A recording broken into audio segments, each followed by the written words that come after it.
Good afternoon. I'd like to call to order this meeting for the Renfrew County Housing Corporation. It is Wednesday, April 12th, 2023. Time is 1 o'clock. As we gather this morning, or this afternoon, I would like to acknowledge on behalf of Council and our community that we are meeting on the traditional territory of the Algonquin people. We would like to thank the Algonquin people and express our respect and support for their rich history. And we are extremely grateful for their many and continued displays of friendship. We also thank all the generations of people who have taken care of this land for thousands of years. Roll call? Yes, roll has been taken and we have quorum. Thank you. Any disclosures of pecuniary interest and general nature thereof? Seeing none. Adoption of minutes of the previous meeting held on February 15th, 2023. Can I get a mover and a seconder? Member from Head Claremoraya and member from Petawawa. All in favor? Carried. Delegations, there are none at the time of mailing. So we'll go right to the director's report, please. Thank you, Chair, and through you to committee and or to the Renfrew County Housing Corporation Board of Directors. Nice to see you all today. My report begins on page 2 of your package, and the first item is the 2022 unaudited financial statements. And you will have in your package the copy of the statements, and I would ask through you, Chair, if Mr. Foss could speak to the Renfrew County Housing Corporation financial piece. Thank you. Yes, please. Go ahead. Thank you, Chair, and good afternoon to the Renfrew County Housing Corporation Board meeting. As the Director has mentioned, we have included in your package a draft and unaudited financial statement for the Renfrew County Housing Corporation as at December 31st of 2022. You will see the format of the statement is essentially the first column reflects our actual results for 2022 versus the next column being the council approved budget for the year and a variance column. If we look at the sort of the bottom line, if you will, the municipal surplus, that is reflecting a surplus of $799,032. So revenues exceeding expenses for the year by that amount. There are lots of accounts that are either above or below budget, and it's not my intention today to really speak to each one of them necessarily. If there are questions, we'll do our best to answer the questions. But the Renfrew County Housing Corporation is a separate and standalone corporation. There are many provincially funded programs that the County of Renfrew has signed legal agreements with for program funding. And so later today we'll talk about the County of Renfrew side of community housing, but the agreements that are signed with the province to support various housing programs, the money is received by the County of Renfrew, and we are transferring that money into the Renfrew County Housing Corp, and we're spending that money inside this corporation. Primarily, the money that we received is only enough to cover the expenditure in those programs, but we do have a number of these funding agreements that have an administrative component.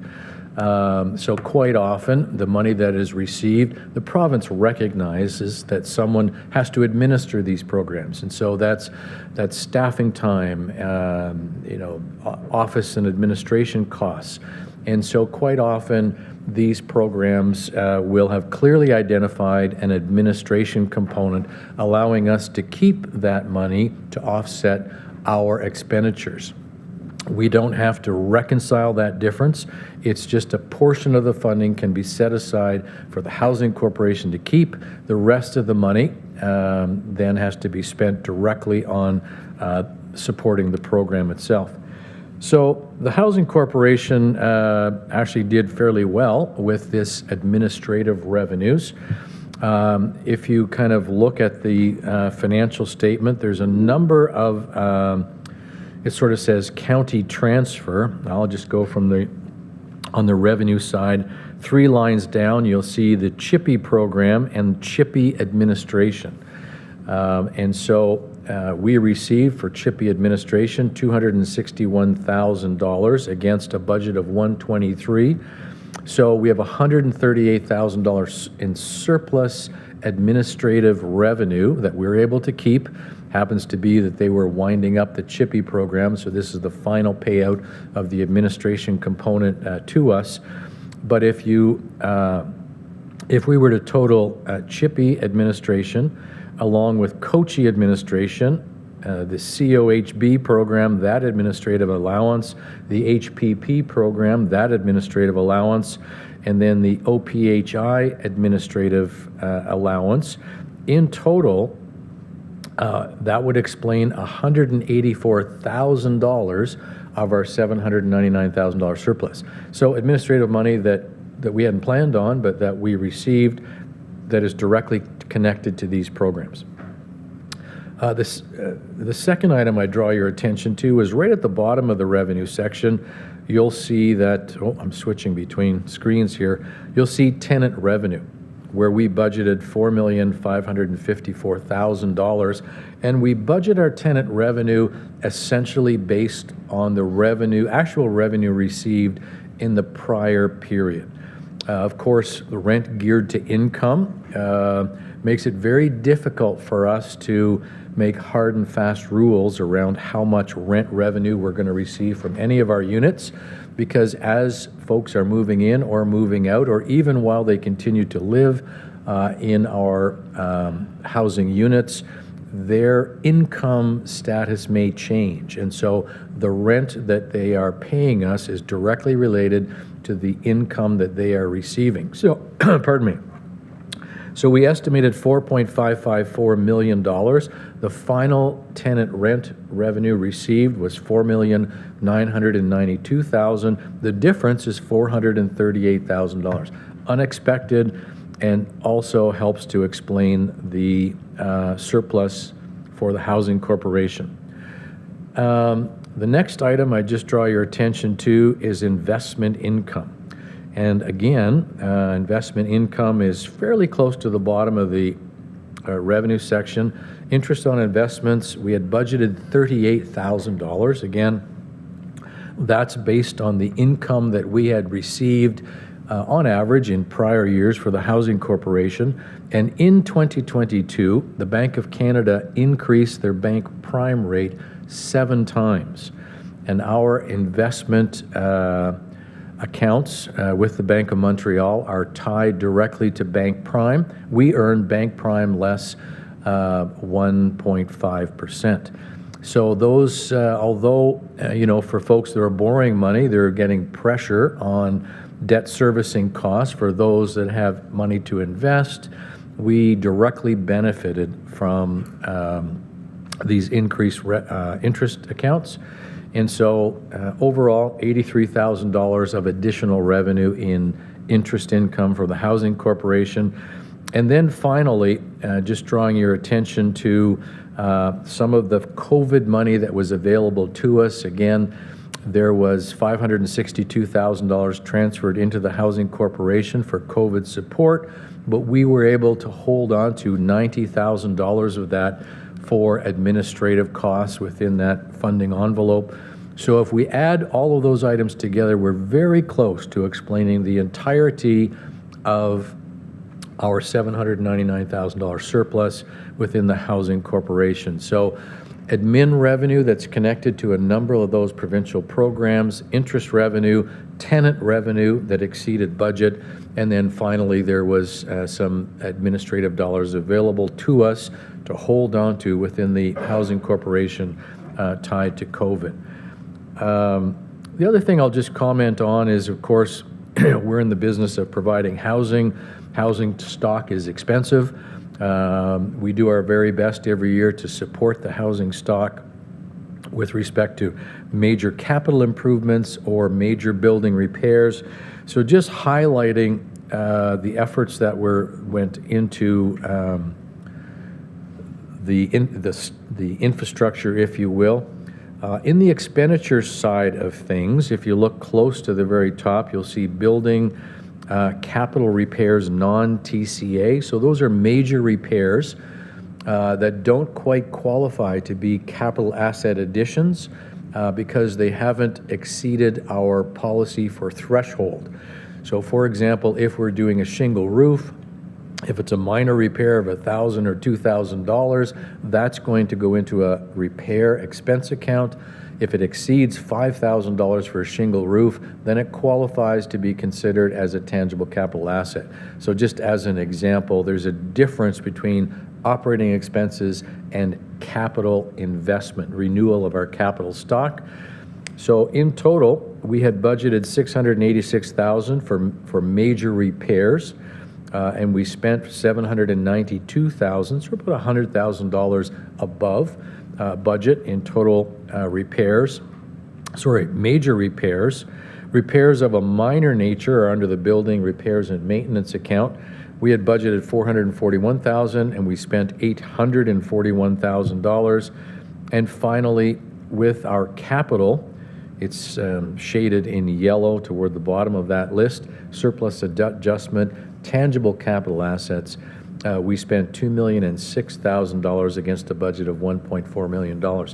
So although we had some savings in some of our other account areas, we did the very best that we could to invest in the repair and maintenance of our housing stock, as well as our capital reinvestment. So, Madam Chair, perhaps with that, I might just end my comments, really just explaining the surplus that we experienced in the Housing Corporation for 2022. Thank you. Okay, continue on. Thank you, and through you, Chair. Item number 2, first off, thank you, Jeff, for that. That's a really good description. Are you entertaining questions yet? I thought we'd go through them all, but in this case, we could do this one. Okay. Okay, normally I would go through all the information items, but since I think this is an important one, the budget, so go ahead.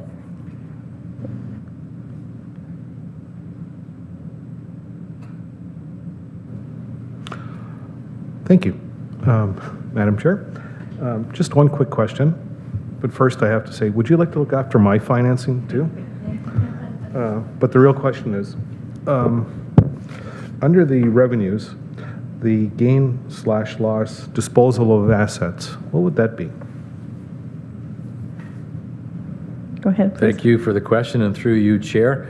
So we're back to the financial statement, and about a quarter of the way up from the bottom, there's a gain/loss disposal of assets. It's showing a loss of $44,609. So as we renew our capital infrastructure, and we spent $2 million, there's over 1,000 housing units, and there's there are multiple buildings throughout the county in our portfolio. But as we begin to renovate, so back to my example of a roof, let's say, a shingled roof, that investment in a roof carries with it an estimated useful life. And so we are expecting that a shingle roof is going to last us 20 years. So 20 years ago, we shingled a roof, but Kevin and his team have identified that in 2022, those shingles are not going to survive another winter. We need to go in and do something to replace all those shingles, but maybe we're doing it at the 15-year mark. And even though they were expected to be 20 years, they've only lasted 15 years.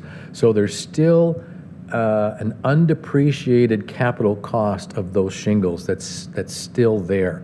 So when we tear those old shingles off and put a new one on, the new shingles are part of the $2 million capital investment, but we have to take a loss on the disposal of that old shingled roof that we threw away before its estimated useful life had gone to the end, because we removed it earlier than expected. Just an example of what could be taking place. Sometimes we go in and we do a bunch of windows replacements, et cetera, et cetera. It's great if the windows lasted their entire expected length of time, but if they don't, there's a balance on the books of that original project. So we remove them. We're reflecting a loss. In other words, we didn't get all of our use out of that asset, and we replaced it with a brand new asset. So just some accounting principle, and we have to reflect it on the statements. And I can certainly detail, I'd have to go into the ledgers, but I could detail all of the assets that didn't make their entire life. But those are examples of what we see in housing fairly regularly. Thank you. Thank you, Mr. Foss. We'll stay on this topic. Any other questions on the financial statement? Councillor from Whitewater Region, please. Thank you, Chair. Just one of the headings has caught me, and I'm just curious. And the expenses portion of the report, it talks to mortgage interest, $645,000. Is that a standard mortgage? Is that the interest on a standard mortgage? Yes, please. Thank you, Chair. So this goes back to the transfer from the province of Ontario to the Corporation of the County of Renfrew housing stock.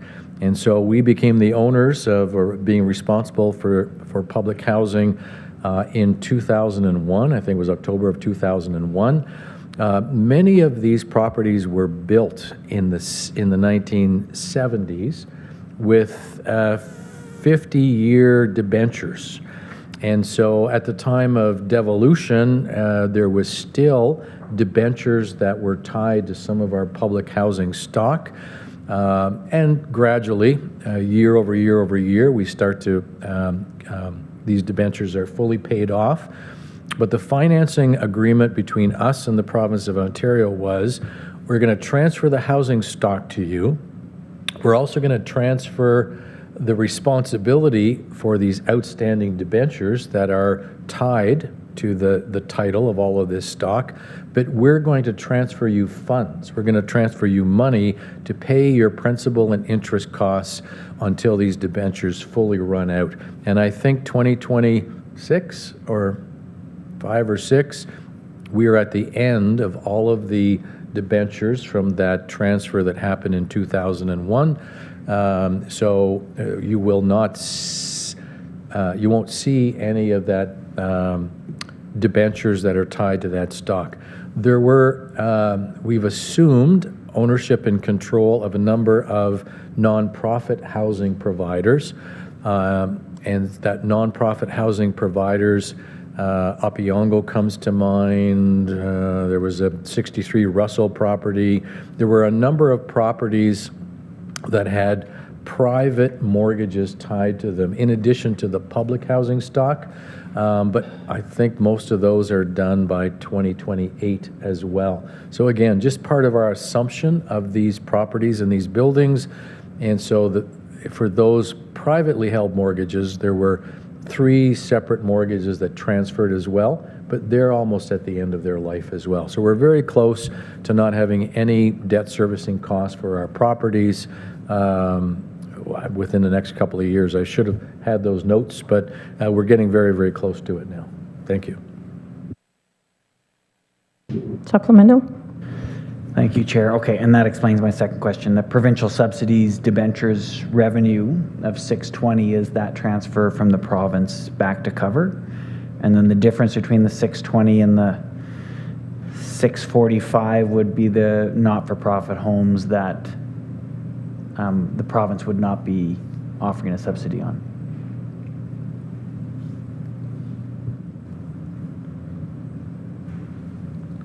Go ahead, Mr. Foss. Thank you, Chair. So at the bottom of the revenue section, you'll see the debentures, provincial subsidy of 619. In the expense area, the principal portion is 361, but we also have mortgage under the financial mortgage interest. There's an amount 645,000.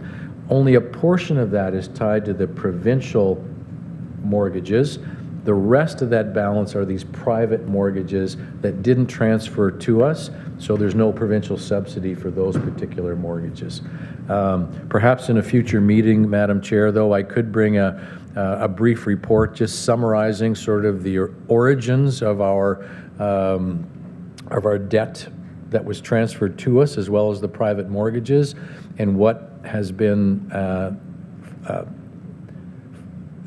what mortgages have come to an end and when they will finally close here for the Housing Corporation. But we're getting very, very close to that point in time. Thank you. Okay, thank you, Mr. Foss. Any other questions? Councillor from Petawawa, please. Thank you, Chair. Through you to Jeff. I can only assume that it's a pleasant surprise to have such a healthy surplus. Is this a common occurrence with the Housing Corporation, and is there a plan for this surplus? And through you, Chair, thank you for the question. Yeah, it really is a pleasant surprise. There's a lot of stuff that's going on in the Housing Corporation. There's, of course, is our housing stock and the management of the housing stock. But if you look at the revenue section of this financial statement, you will see a tremendous number of programs that, politically speaking, the federal government and the provincial government want to make sure that we are investing heavily in supporting housing right across the province. And so the team in the Housing Corporation is not only responsible for managing the real estate, but also managing all of these programs.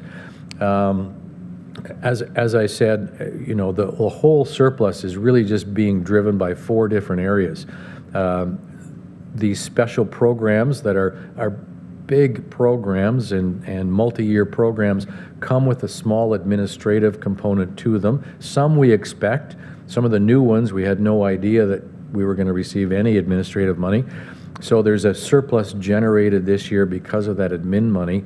The tenant revenue it's a hard one to budget for. You can really only budget based on history. And then as we have turnover in the housing stock, I mean, that's kind of a pleasant surprise. It could go the other way just as easily, depending on who is moving in or who's moving out of our housing units. And of course, all of us were somewhat surprised by the multitude of times that the Bank of Canada rose the prime rate in 2022. I don't think any of us were expecting it to go up 7 different times, but you know, that may be a record in itself. But just some unusual one-time occurrences that wound up being a pleasant surprise. But it's a big and complicated portfolio, and it doesn't take an awful lot to go wrong to have the financial results maybe go the other way. But it's a $15 million program, and really there are only a couple of items that create a surplus for us, and we're thankful for that.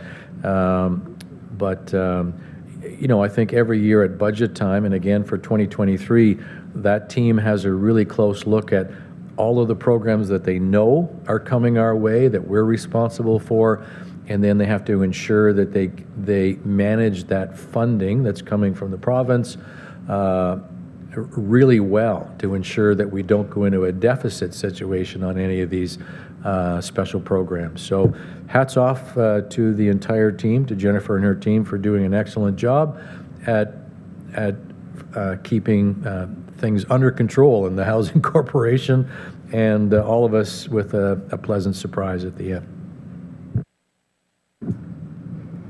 Thank you. Any more questions? No? Okay, we will go back to Director Lupine, please.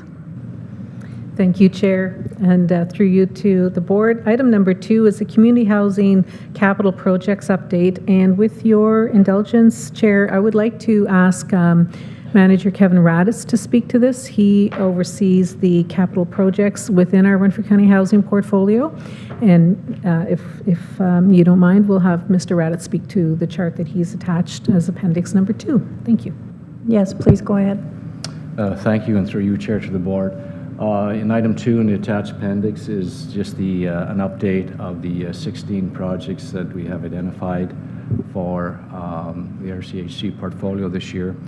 And as you can see in the status column, we have 3 projects, which were flat roofs. Of course, they were awarded last year, and the contractor will be starting work on 260 Elizabeth. Actually, they have started this week, and 55 Poplar will start in June, and 8 Burwash will commence in the month of May. And as you can see in some of the other projects, some are in design. There will be other projects that will be tendered later in Q2 and also in Q3.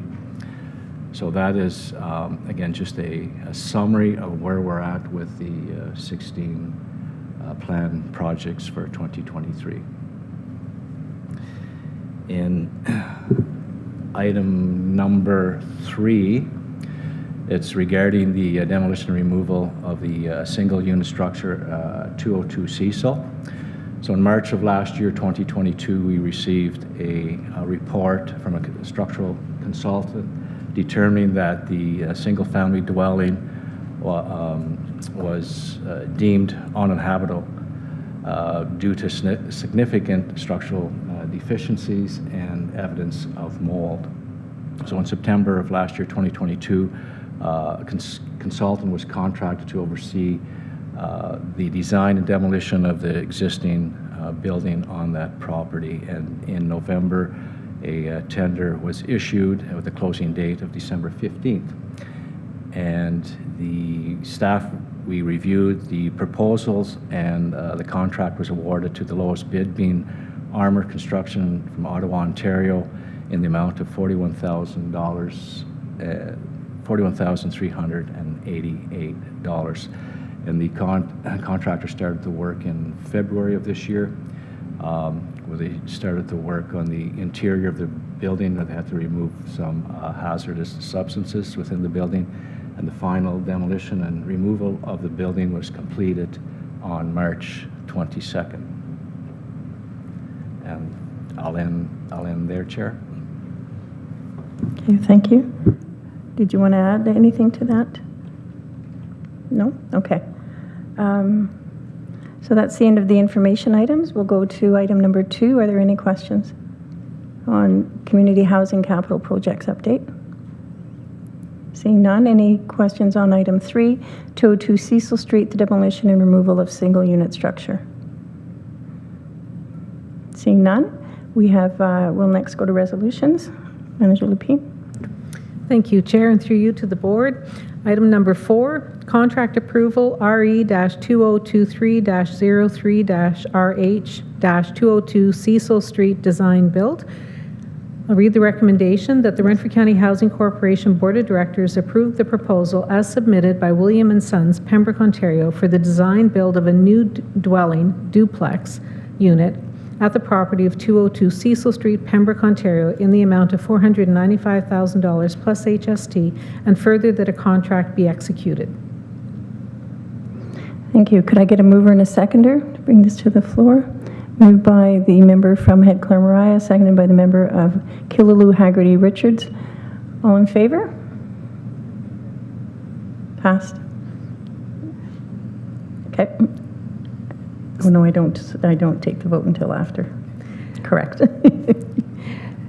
Go ahead, please. Thank you, Chair. And for the background, with your indulgence, I'd like to pass this back to Mr. Raditz. He is overseeing this project and can speak to the background on this. So Mr. Raditz, thank you. Thank you, and through you, Chair. So just a bit of a background on this project. Of course, as I had just indicated, evidently the building was removed from, demolished and removed from 202 Cecil.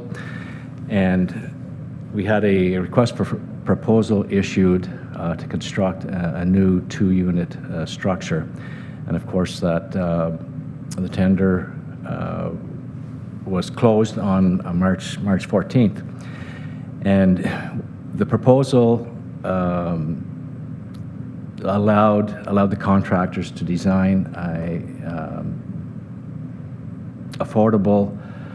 so the contractors, we were allowed the contractor to design a duplex that was, of course, affordable and addressed energy efficiency as well as accessibility. And so the request for proposal We had initially received, there was 10 companies that were interested. 4 companies attended the mandatory site meeting, and as a result, there was 3 companies that submitted seven proposals. And of course, as you can see, the lowest proposal at the amount of $495,000 was from Williams Sons, Petawawa, Ontario.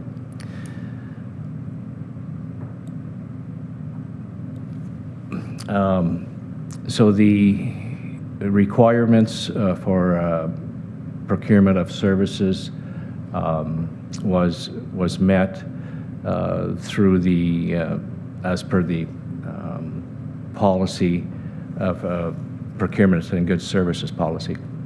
So the financial implications for this, there are sufficient funds through the Canada-Ontario Community Housing Initiative Program in the amount of $545,471. Thank you. Are there any questions? I have one. And so you replaced a single-family dwelling or a single-unit structure with a duplex. Would you have considered going to a triplex? Thank you for that question, Chair.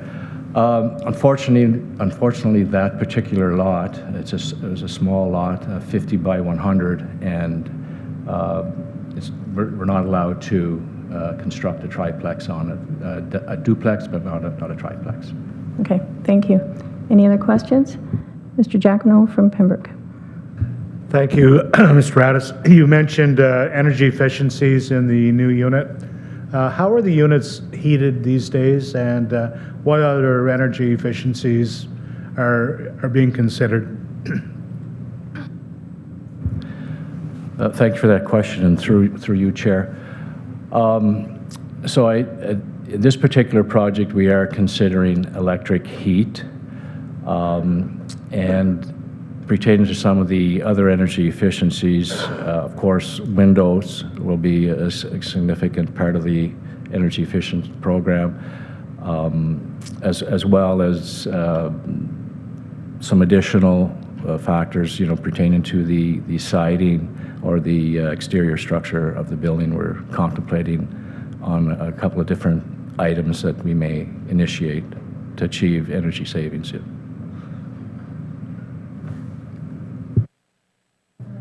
Just as supplemental, ICF foundations, are they used in any of the new builds? Because of, if you're using electric heat can be onerous at times and expensive as opposed to gas and other sources. But are ICFs considered in the component when you're looking for RFPs? In this particular project, it'll be a slab on grade and essentially a stick and frame structure. Are there any other questions? Councillor from Petawawa. Thank you, Chair. This is just a nitpick item, but in the recommendation it says William and Sons, Pembroke, Ontario. But then in all the other tender sections there, it says William and Sons, Petawawa, Ontario. So I was just wondering if that's something that needs to be changed. And I do have another question to ask, if that's okay. Have we ever considered, with Bill 23 and all, more homes built better, faster, and all that stuff? We've had a couple presentations in Petawawa from developers who are proposing tiny homes and tiny home subdivisions. And a lot that's 50 by 100, and I may get this wrong, but it seemed like a lot that size, you can put 4 or 5 tiny homes on it. And I know we're in the process of updating our official plan in Petawawa, and we're going to include a section that will allow tiny homes on lots and tiny home subdivisions, just in case that's something that does, come up. So I'm just wondering if that's ever been considered in terms of affordable housing. Yes, Director. Thank you, Chair, and through you to the board, absolutely. And we're in conversations. My partner, Jason Davis from Property Development, we are definitely looking at some of the options, and certainly tiny homes and some of the smaller homes are part of that conversation. So this particular project was actually contemplated last year, early last year. It's remarkable how long things take. But in keeping with the current Renfrew County housing stock portfolio, we moved to a traditional build. The good news on this one is instead of taking one housing unit that we had to replace and not just replacing it with one, we're actually adding an additional unit, which is giving us more. But in response to your question, we're absolutely considering that moving forward. Thank you. Any other questions? Councillor from Whitewater, please. Thank you, Chair. Just the question about the multiple submissions that were provided. As an example, Williams and Sons provided 3. Was it just different options that were considered and we just took the cheapest one with the least options, or could you amplify how that selection process worked with multiple bids from same companies? Thank you for that question through you, Chair. As indicated, we allowed the contractors to come up with a design with some options. This particular, the lower cost project of $495,000 is a duplex with a main floor and an upper level. Some of the other proposals were similar. There was one other submission by Williams as well, where it was I think it was like a duplex side by side, as opposed to the main level and upper level. And during the site meeting, we did reiterate with the contractors that were on site. Our mandate was to build something that was practical and affordable. And so they definitely, when they submitted their proposals, they evidently took that into consideration.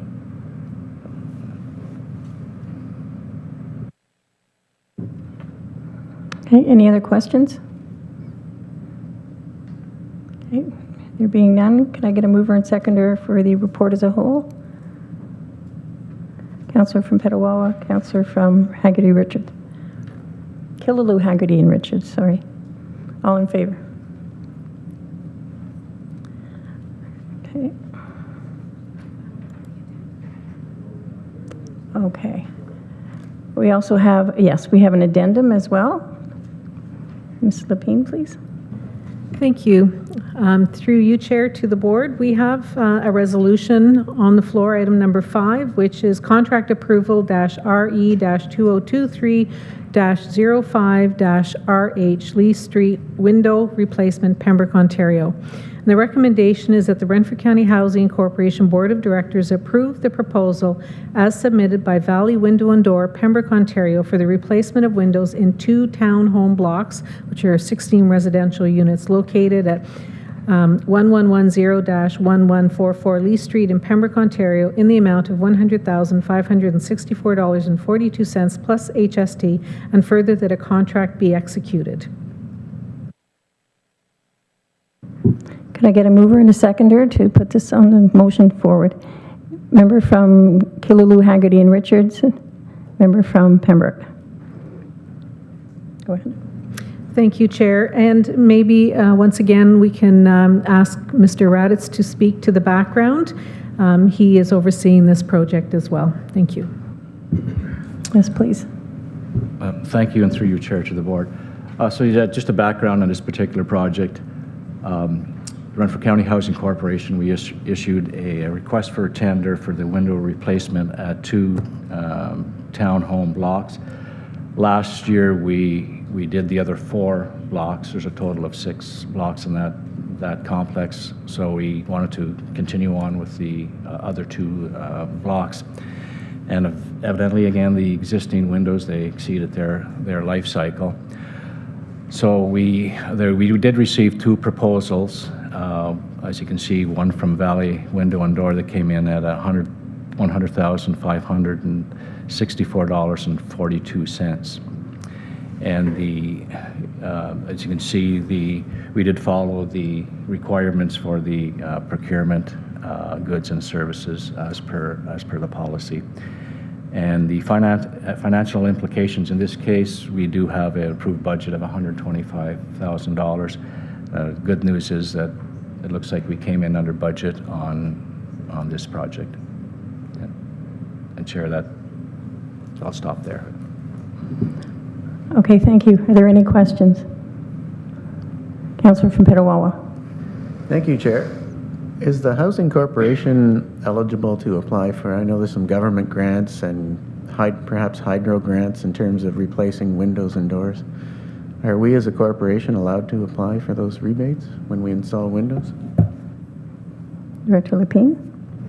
Thank you, through you, Chair, to the board. Yes, I believe so.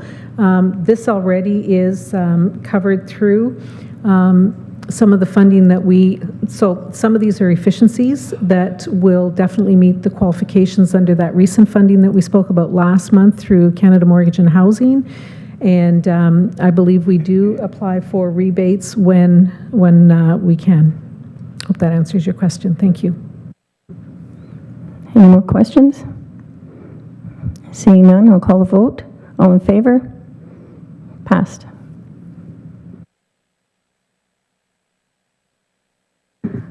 So I believe I need to get a mover and a seconder for the report, to accept the report as a whole, including recommendation number 5. All in favor, mover? Member from Killaloe Haggerty Richards. Member from Head Clare Mariah. All in favor? Carried. Okay, now.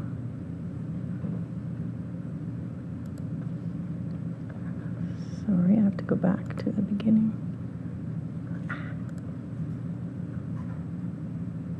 Okay, next is the Manager of Housing and Homelessness Monthly Report. Jennifer?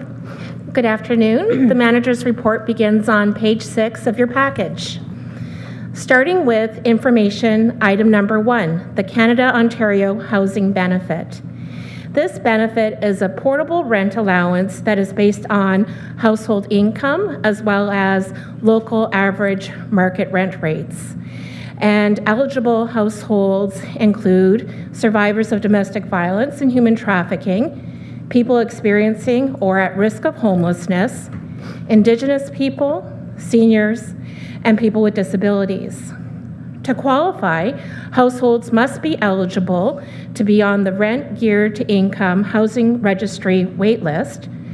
Applications are currently open and will continue to be open until the funding target is met or until February 2024, whichever comes sooner.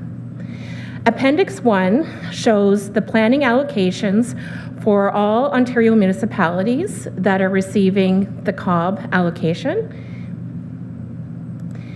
The County of Renfrew advertised our current COB intake on the county's Facebook and Instagram pages during the month of March, and we also plan to do so within the month of April.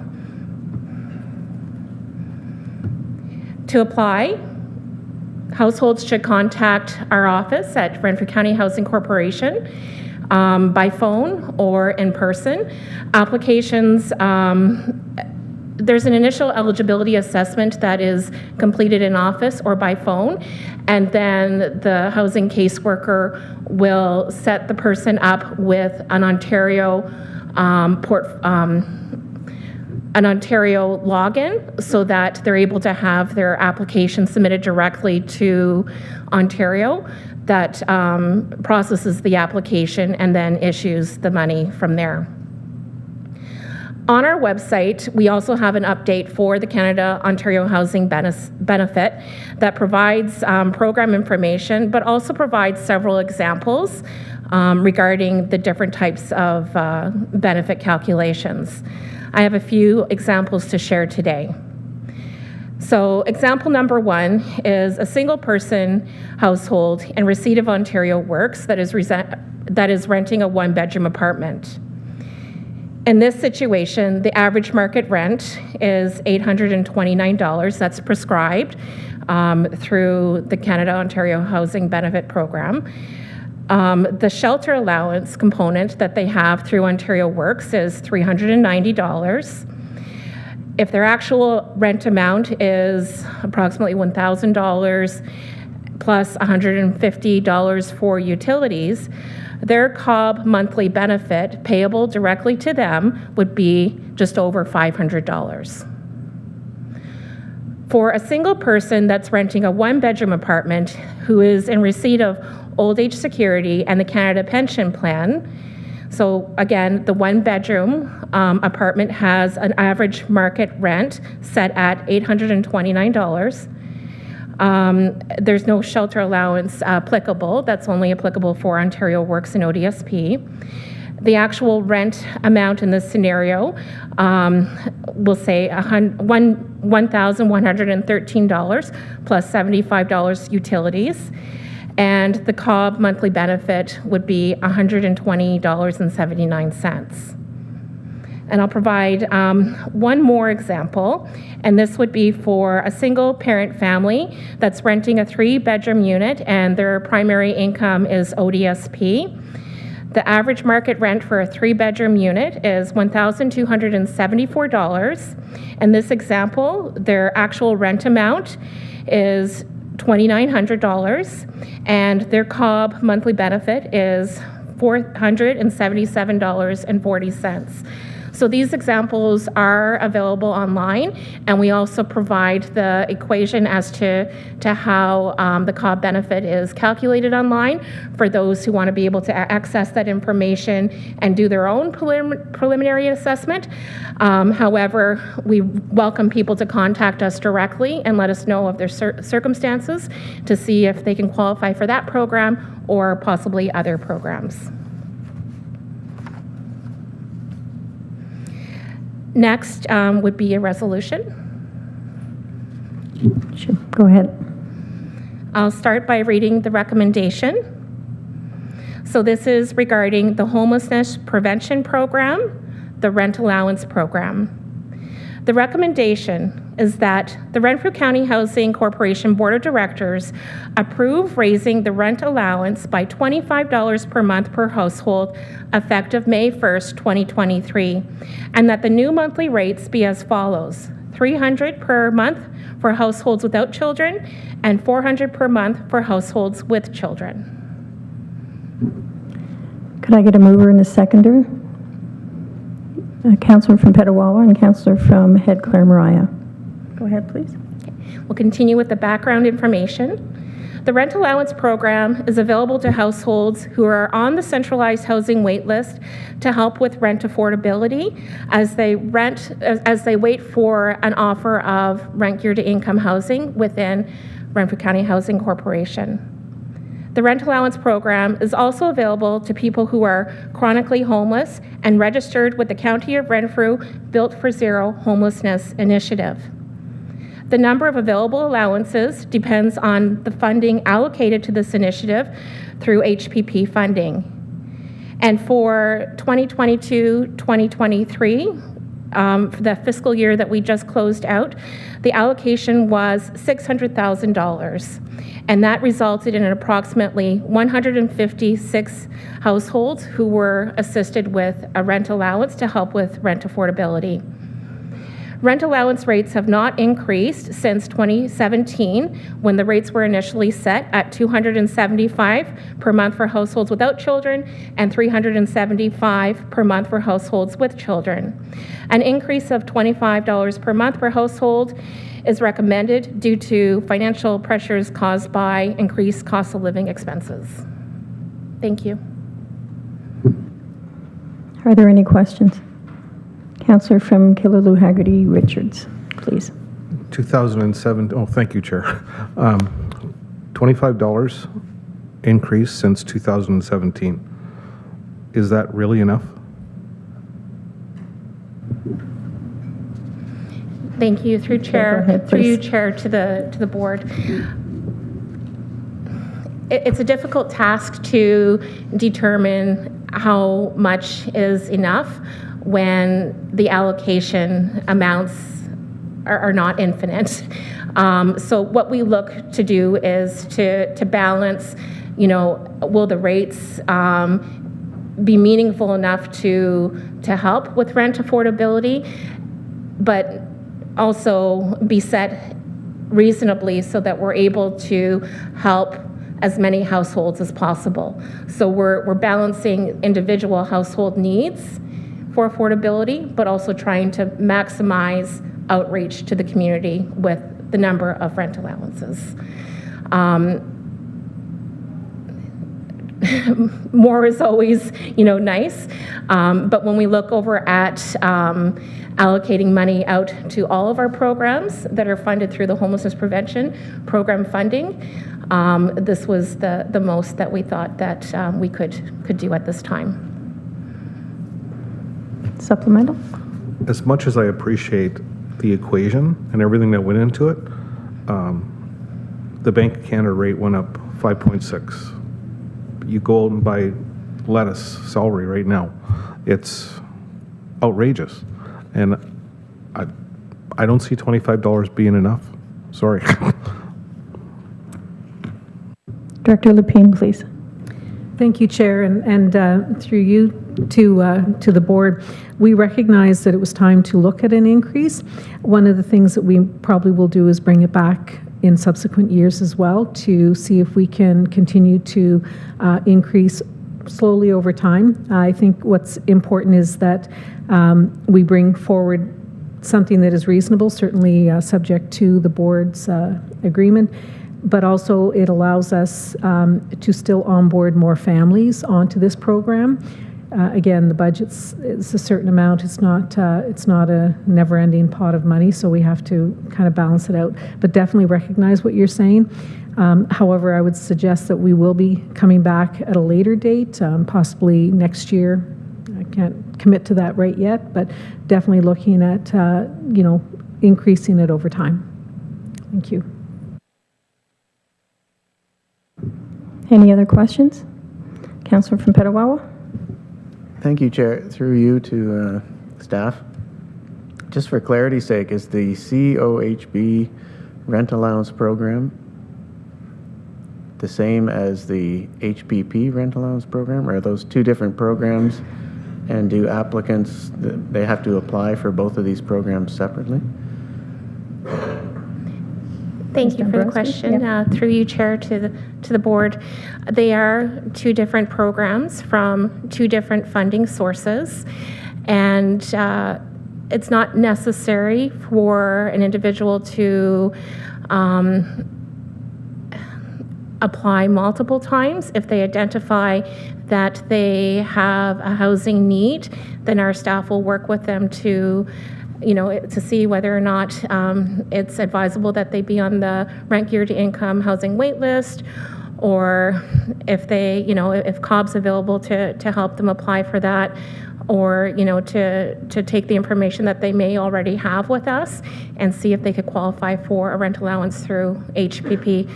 So there is administrative work that happens behind the scenes, but we try to make it as user-friendly as possible for our applicants, so that they're not maybe noticing the multiple different applications that are there. Supplemental?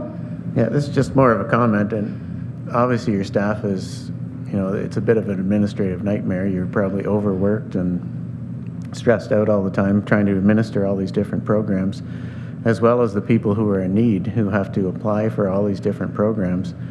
Here's just two, plus Ontario Works. And I guess my comment is it would seem a whole lot easier, both administratively and for people who are in need, to just provide a livable wage to them, one-stop shop, and then it covers all of their basic needs. I see a lot of heads nodding to that comment. Anything? So I'll call a vote on this. Oh, sorry. Question from Whitewater Region, please. Thank you, Chair. And I'm just going to stack on to Councillor from Petawawa's question, because I was reading the two trying to compare sentence by sentence. My impression just is that the first one, the CHOB, you have to qualify or to be eligible on the rent-a-gear registry, but on the homelessness one, you have to be on the registry. So that just, and it's just for me, I'm just curious to see the differences between the two. And could you stack them? Could I qualify for both? Go ahead, please. Excellent questions through you, Chair, to the board. Okay, so I'll start with the latter question. Can they be stacked? And no, we're not able to stack the housing benefits. It's one unique housing benefit per household within the suite of benefits that we have available through Renfrew County. Can you repeat your first question again? Sorry, it's just the first one, it talks about being eligible to be on the list. Yes. The second one, you have to be on the list. Is that correct? That's correct. So for the first one, to be eligible to be on the list, we're doing a quick calculation to see what the household income is. And that will determine whether or not they would be eligible to be on the rent geared to income housing list. And we also take a look at their asset level, and the asset level is $50,000. So households with assets under $50,000 and with incomes within prescribed limits, depending on their household size, qualify to be on the wait list. So that's a quick calculation that staff do when we're looking at processing an application for the Canada-Ontario Housing Benefit. The second program, the rent allowance that is paid for by the Homelessness Prevention Program funding, we have prioritized that allowance for people who have been on the wait list or people who are struggling with chronic homelessness, and chronic homelessness is a period of homelessness that has been persistent for 6 months or more. And a decision was made a while ago to prioritize in that manner, recognizing that people who were on the housing wait list were waiting a very long time for relief regarding rent affordability pressures. And also to meet the needs of people who are chronically homeless and needing an improved financial capacity to get into the rental market. Supplemental? Sorry, again, just so I can be informed if I get questions about this from someone, but if I met the requirements of both of them, wouldn't it be beneficial for me to qualify for the first one? Don't I get more money in most cases? Thank you. Another good question. Thank you through you, Chair, to the board. Excellent question again. And our staff will work with the applicant and assess eligibility for multiple programs and point them in the direction of the program that will give them the most money, essentially. Any other questions? Councillor from Killaloe, Haggerty Richards. Just going to go back to the resolution one more time. 156 assisted households for this year, 22-23. How many were prior? I'm sorry, I didn't hear you. How many were before the 156? How many were Like receiving in previous years? I don't have that number available. However, if I was to, provide a rough understanding, there's very low turnover within that portfolio. So once we hit our maximum spots that are allocated, once we hit that maximum budget target, we're not doing intake for additional households. We'll only intake those additional households once a spot becomes open, and spots typically become open if somebody has had a change in their circumstances financially and they no longer qualify, if their housing situation has changed and maybe they've moved out of the county of Renfrew, or they're sharing with another person and not requiring the benefit, or it could be a variety of factors, or they've accepted a housing offer within our rent geared to income Renfrew County Housing Corporation properties. And when that happens, a spot opens, and then we're able to provide it to the next household in queue. Thank you. Okay, Mr. Kelly. Thank you, Chair. And it's just worth mentioning, while details are forthcoming, we're talking around this issue. So for the benefit of those watching, I suppose, is that the province in the recent budget announced the homelessness prevention program may be enhanced to some communities. And I would just suggest that those watching to stay tuned, and we'll see how that affects Renfrew County when and if we are told of more information coming from that. But we know that the province is rolling out additional funds for this program, so we'll see what happens there. My question, though, just because I'd actually never thought of it, should a province or provincial government not fund the HPP, how does that affect the rent allowance program? Does that just disappear? Essentially, I wonder how you could address that. Should a government not choose to fund the HPP, what happens then? Director Lapine. Thank you, and through you, Chair, that's an excellent question, and you are correct. The difference between the COB benefit that we speak about earlier in the report, that is a benefit that we intake people for, but is delivered by the Ministry of Finance, and that's a benefit that goes with the tenant anywhere in Ontario. And it's, I think, 8 years left on the program, whereas the HPP program, if funding was to cease, then that rent allowance program would also have to cease. We'd have to find other sources of income. At one time, we delivered the rent allowance program. It was short-lived. So now we've opened it up for as long as we receive those funds. So it is a program that I think is helping a lot of people and was not there before. We have multiple rent programs, and I appreciate the comments because we have rent supplement programs. We have different programs that either pay directly to a landlord to help offset the rent, will pay directly to a tenant to help offset the rent, or the Ministry of Finance will allow them to port it across the province. It's the challenge of our staff to work with the tenants to find, or the applicants to find out which is the best program for them based on their housing needs and their financial needs. But definitely some of these programs being tied to funding would be gone if the funding was gone. Thank you. Thank you. One more question, Mr. Kelly. Yep, I'm going to ask the questions. From your experience, the private landlords appreciate this rent allowance because it is secured income then?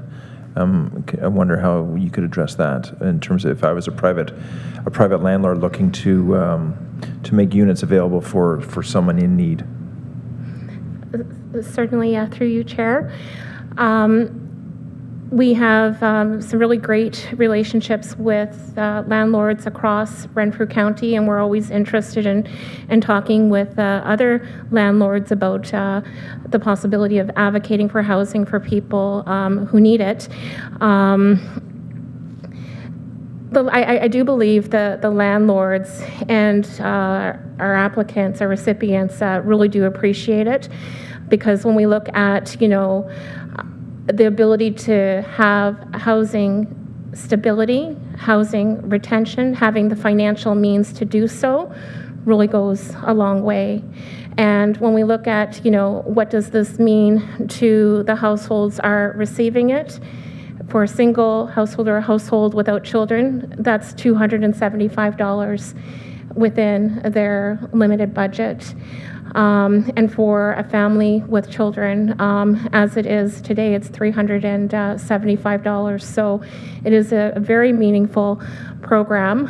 I just also wanted to mention this year that we've just closed out, the investment plan that we put forth saw the rent allowance through HPP increase from $375,000 to $600,000. So we increased the allocation to increase the impact, increase the number of people that we were able to reach through that program. So where I had comments before that indicated that once we get to our quota for number of households we can assist based over on our budget, I painted a picture that there was very little intake, but we've had a lot of intake over the last year to be able to utilize that $600,000 that we allocated to the community. Thank you. Any more questions?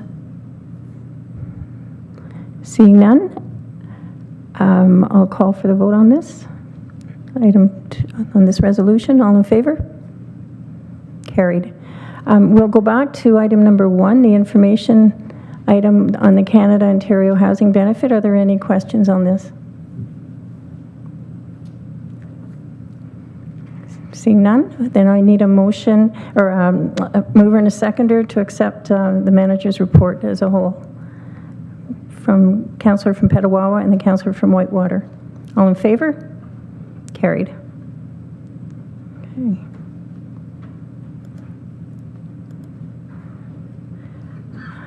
Okay, I have nothing for new business. Nothing for new business. We have a closed meeting. No, there are none at the time. The date of the next meeting is Wednesday, May 17th, 2023, and I need a mover and a seconder to adjourn, please. Councillor from Killaloe, Haggerty and Richards, and the Councillor from Petawawa. All in favor? Carried. Thank you. We are adjourned. And we will continue on with the Community Services Committee. Call to order. Roll call. Do we need another roll call? We're good, the same. Any disclosure of pecuniary interest and general nature thereof? Seeing none. Adoption of the minutes of the previous meeting held on February 15th, 2022. Can I have a mover and a seconder, please? Councillor from Petawawa, Councillor from Killaloe, Haggerty and Richards. All in favor? Carried. Delegations, there were none at the time of mailing. Community Services Department, we'll have the department report, please. Thank you, Chair, and through you to committee. My report is on page 2 of your electronic package. Item number 1 is an information item, and it's called the Municipal Support of Rental Development, a Home for Everyone. And this is a document that the Housing Strategic Steering Committee put together that really talks about municipal support, rental development. They did a fairly thorough survey across the 46 consolidated service managers across Ontario. And I think the report will definitely outline to you the response in terms of needing to build more housing across the province, and it includes recommendations for the government on supporting the creation of affordable rental housing options. Item number 2 is the 2022 unaudited financial statements.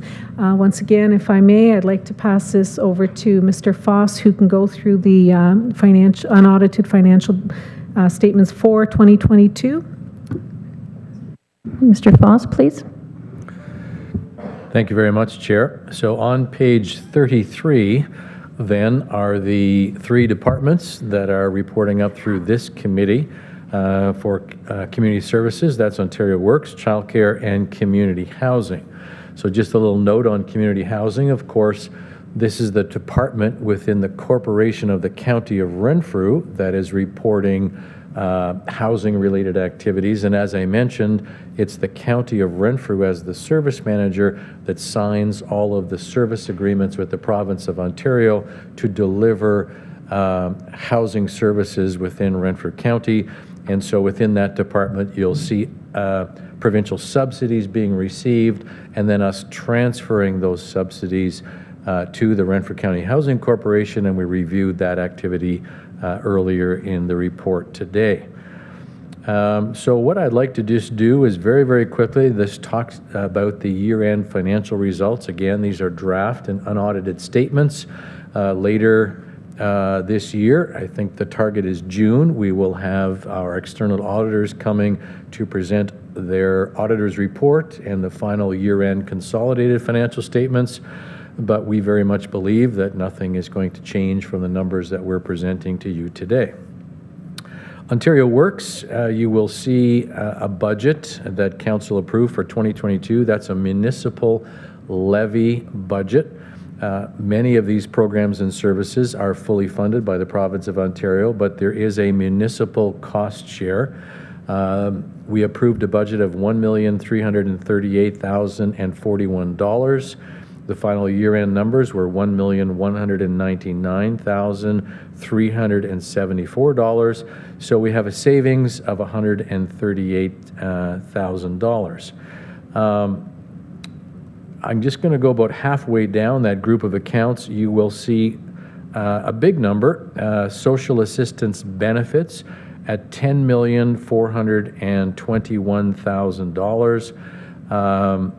A number of years ago, the province of Ontario uploaded 100% of all of the costs that our social service recipients are receiving, and they are 100% funded by the province. There was initially, at time of transfer, 1998, a cost-sharing agreement between us and the province to pay a portion of these benefit costs. Actually, as a matter of fact, we were also responsible for cost-sharing the Ontario Disability Support Program, but that has since totally moved back to the province of Ontario. So $10,421,000 in total social assistance costs. You will see just below that number, or just beside that number, above that number, I'm sorry, provincial subsidy for social assistance benefits at $10,418,000. So there is a very small difference, a net cost, if you will, of $4,000, and those are municipal funeral expenses. Any of the funeral costs for those individuals who are part of the social services program and our receipt of social services benefits, there is a contribution by the province toward those funeral costs, but there are some individuals who are not part of social assistance that we are supporting the final funeral costs for those individuals.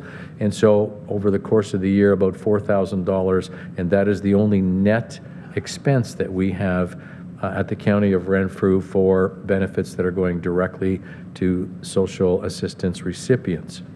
The other part of that program then is we are in receipt of revenue for program administration. So that is for Andrea and for her entire team to deliver and support social assistance throughout the County of Renfrew. That's all of our administrative costs, all of our overhead, all of our buildings, et cetera, et cetera.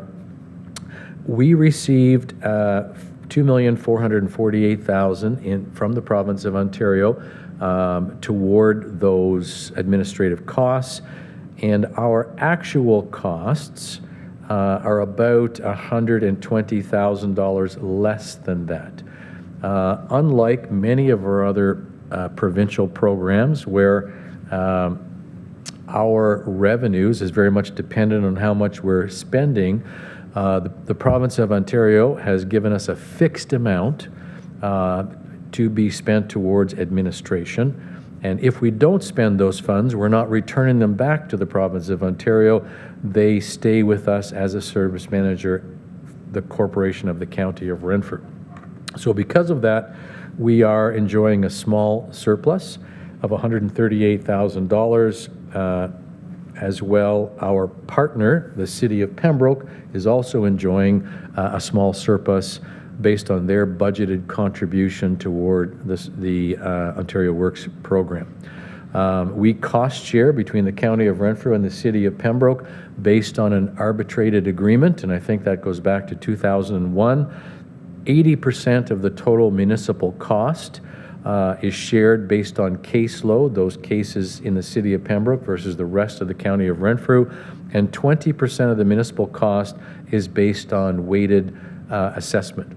And for the city of Pembroke in 2022, their assessment represented about 10.09% of the total county of Renfrew assessment. And so we use that as part of our formula to calculate who's paying what as far as the municipal share goes at the end of the year. So Ontario Works, essentially a finite provincial funding envelope, and we underspent in our budget, and so we get to enjoy those savings. Childcare is the next department below Ontario Works. We had a budget of $526,000. We have an actual municipal cost of $336,000. We're $189,000 under budget within the childcare program. There's really two items that are driving that favorable position. The first one is with respect to the new I call it the $10 a day childcare program. There's an acronym called CWELC, and I won't even attempt to tell you what CWELC is, but I'm quite confident that our childcare manager can do that. But with that unexpected funding and unbudgeted funding, because those announcements came in after we had set our budgets for 2022, there is an unbudgeted admin revenue of almost $60,000 that we are able to keep for ourselves to administer this program. And you'll see that we spent $2.623 million in the CWELC program in 2022. And in addition, we had a prior period adjustment for COVID-related expenditures from a prior year of $120,000 that was realized within within childcare in 2022. So those two items are essentially driving our surplus position for the childcare area. Our partners, again, at the City of Pembroke are enjoying, they had a budgeted contribution of $59,000, the actual at $37,000, and so they are enjoying a surplus as well, again, based on weighted CVA, so roughly 10% of our surplus of the total municipal surplus goes to the City of Pembroke. And then finally, community housing, you'll notice that we're on $5,035,000. We're essentially coming in right on budget within the Corporation of the County of Renfrew Community Housing Department. And again, if you look at an awful lot of the activity within this department is essentially our receipt of provincial funds, all noted provincial revenue for CHIPI or COCHI or HPP or IIH, and all we're doing in that same department is transferring those funds over to the Housing Corporation so that they can administer those particular programs. So a very small budget variance of $3,200 within the community housing division. So Chair, overall, really quite good news for community services. Surpluses from Ontario Works, surpluses for us in childcare and community housing, although this department is not reflecting the surplus. We spoke earlier the fact that there was a number of drivers within the Renfrew County Housing Corporation, and they are reporting a $799,000 surplus within the Housing Corporation. And perhaps, Chair, I will just leave it there for any questions on 2022 financials. Okay, thank you. Any questions on this one? None? Okay. We'll continue on.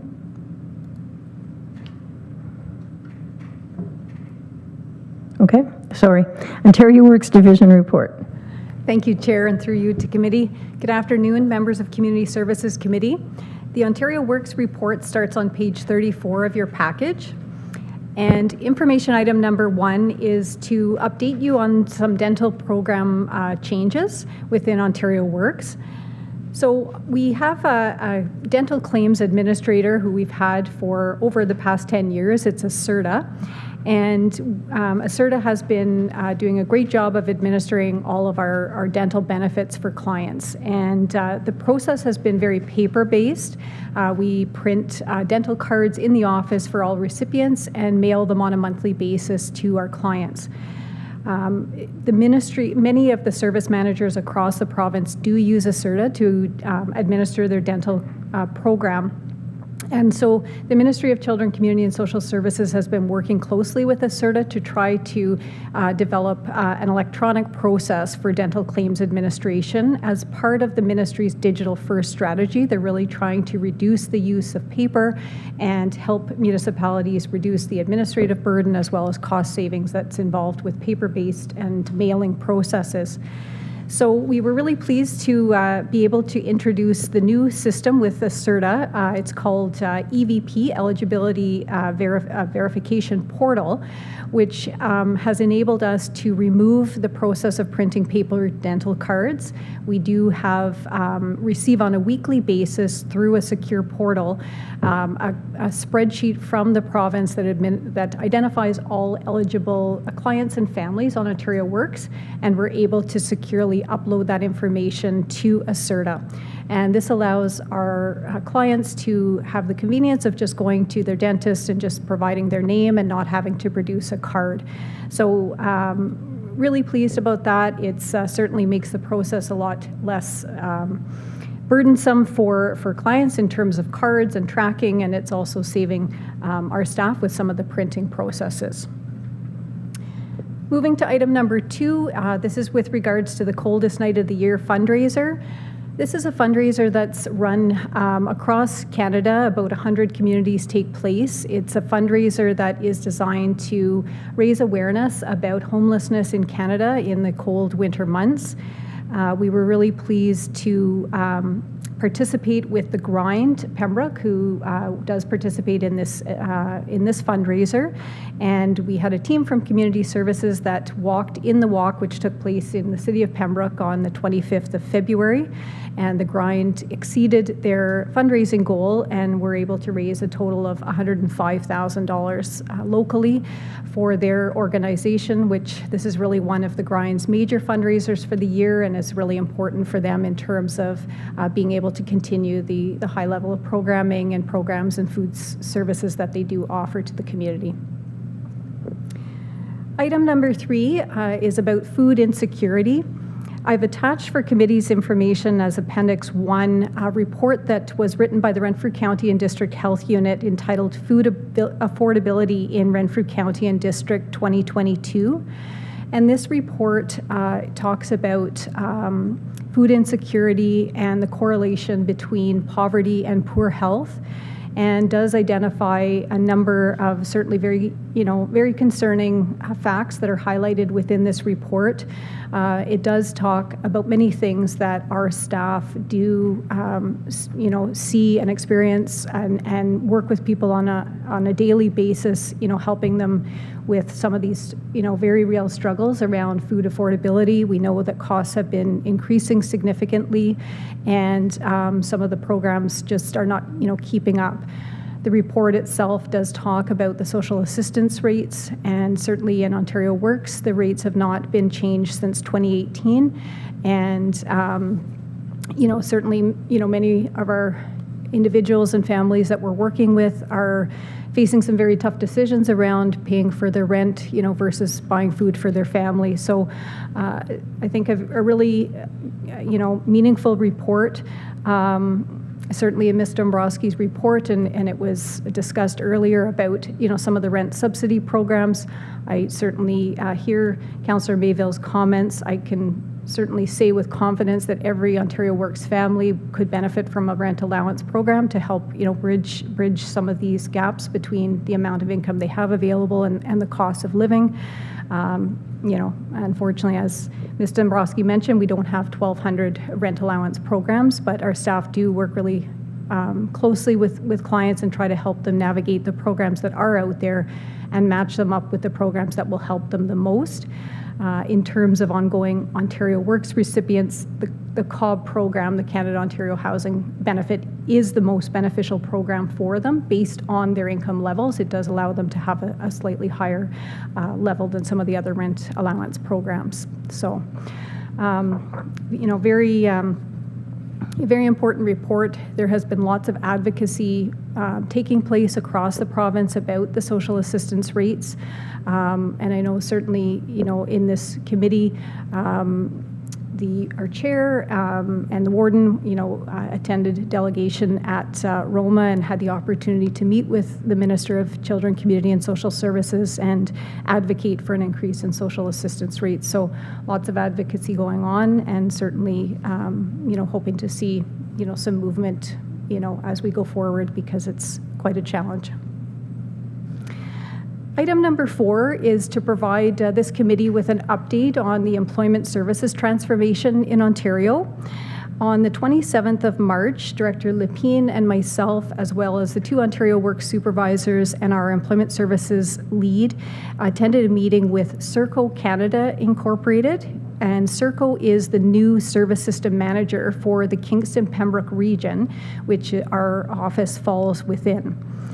So this committee may recall in a previous report I had talked a little bit about the employment services transformation.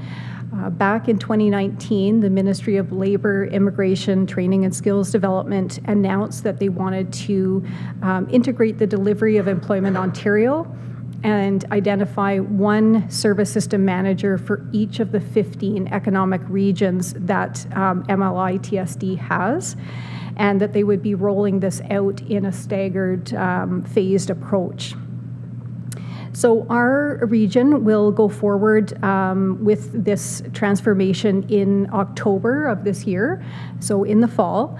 And at that time, the 3 Employment Ontario offices that are operating in Renfrew County, which are Algonquin College, Petawawa Military Family Resource Center, and On Track, will be under the management of Serco Canada and conducting integrated employment services delivery.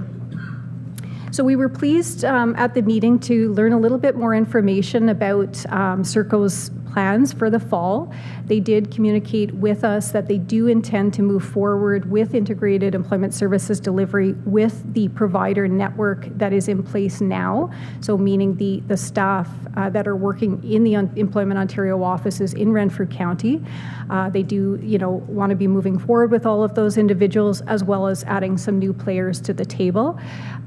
They also indicated to us that they certainly intend to be very accessible to job seekers. They didn't confirm where their office locations will be, but they did indicate that they have some contractual rules within their service system manager agreement with MLI-TSD to be accessible and to be nearby communities so that job seekers can get to them.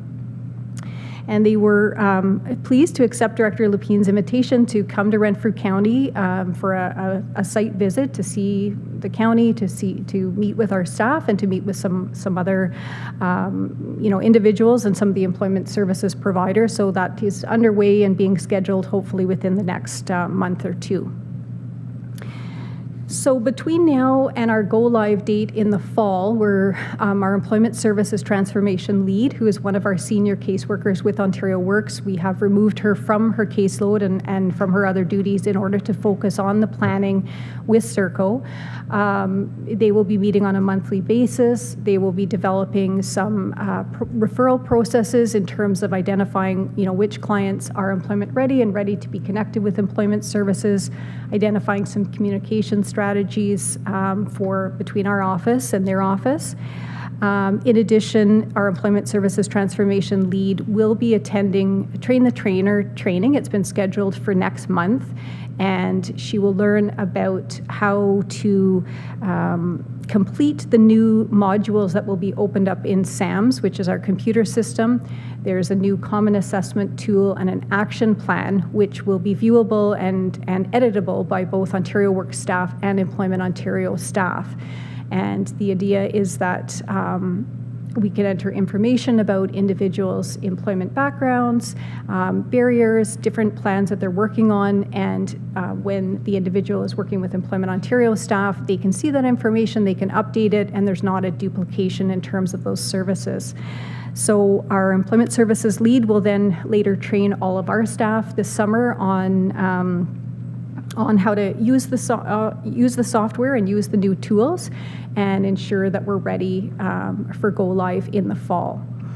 So certainly as we move forward, one of the things that is we've really aligned our office to be making sure that we are ready for the change, and we have our staff aligned well with the changes going forward. And certainly the two ministries have partnered together in terms of ensuring that any employable individuals that are in receipt of Ontario Works get quickly connected with Employment Ontario staff in order to work with their staff in terms of programs and services that are available and jobs for job seekers, and that Ontario Works staff focus on assisting individuals who may need some further help in achieving greater stability in their lives and working to enhance their employability in order to become more job ready. Item number 5 is the Ontario Works Service Plan Addendum. So I've attached the addendum that was submitted to our ministry just last week. It's attached as Appendix 2. This is part of the service contracting process with our municipality and the province. So in terms of the service contracting, we have to identify how our staff will meet targets that are set by the ministry and goals.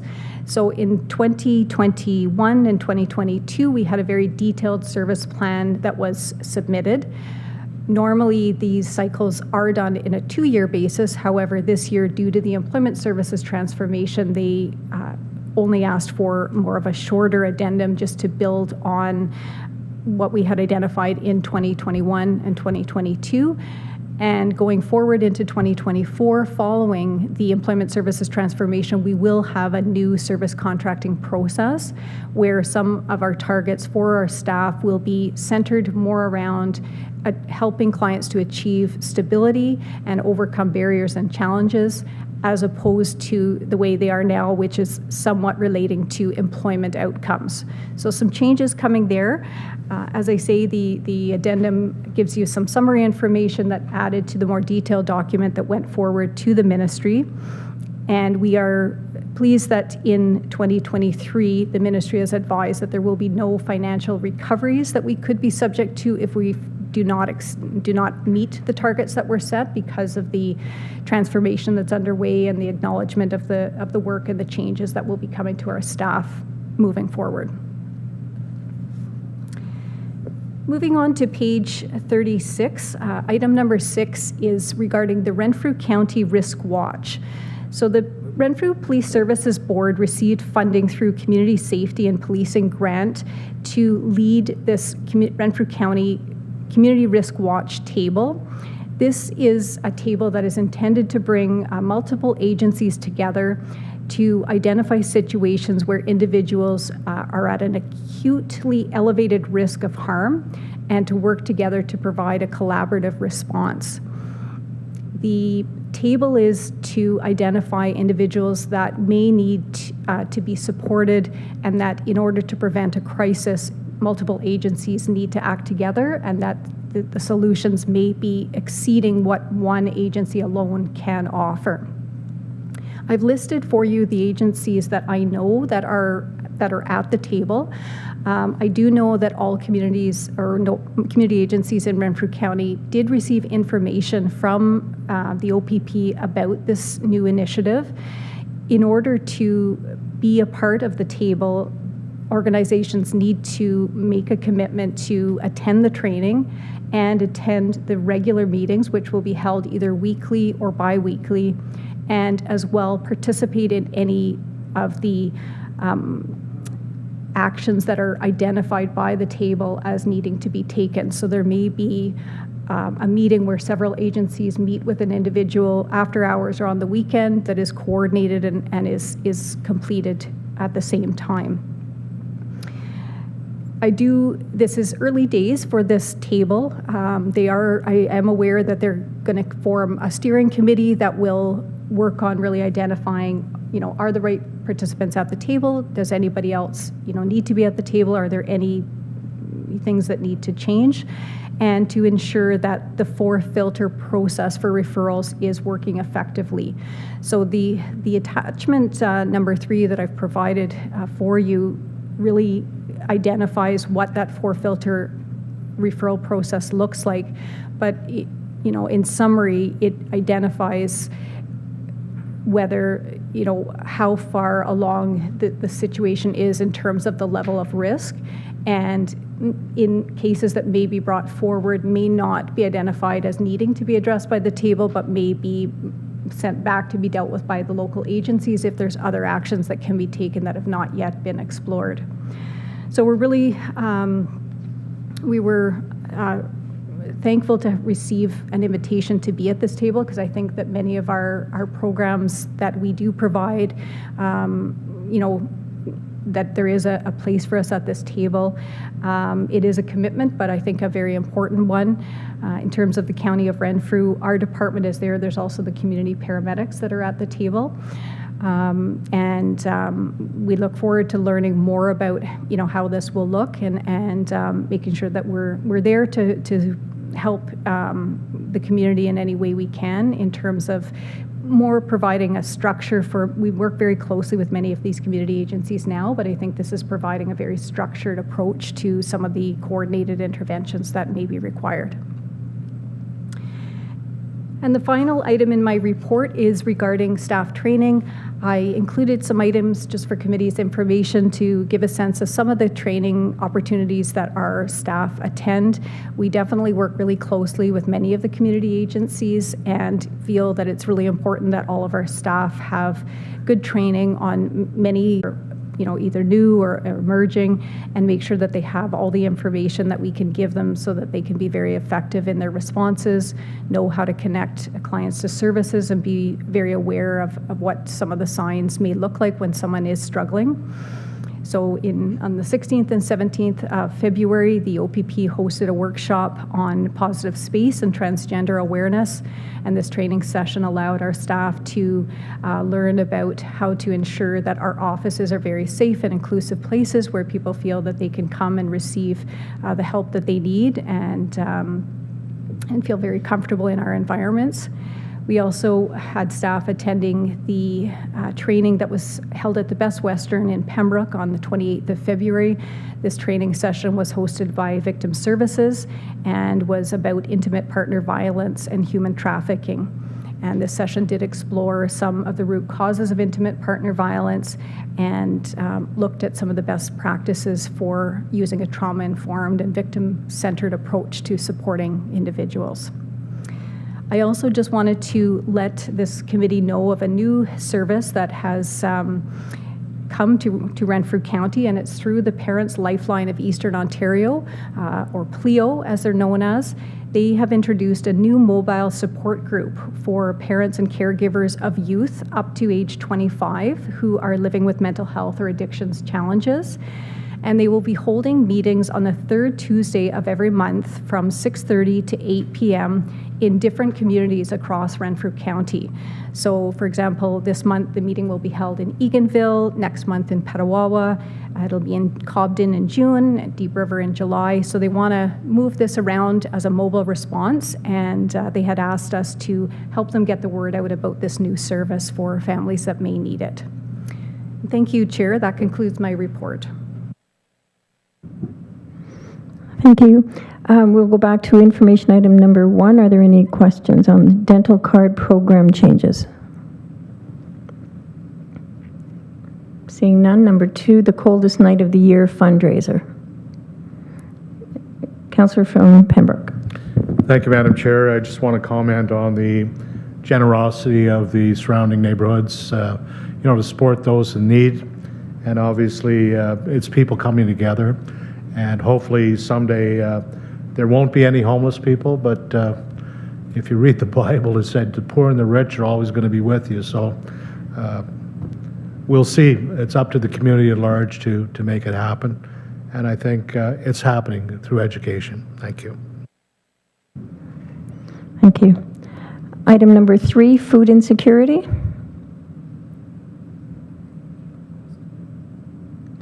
Yes, Councillor from Pembroke. Madam Chair, just a staggering statistic that Canadians throw out 50% of the food that they bring into their homes.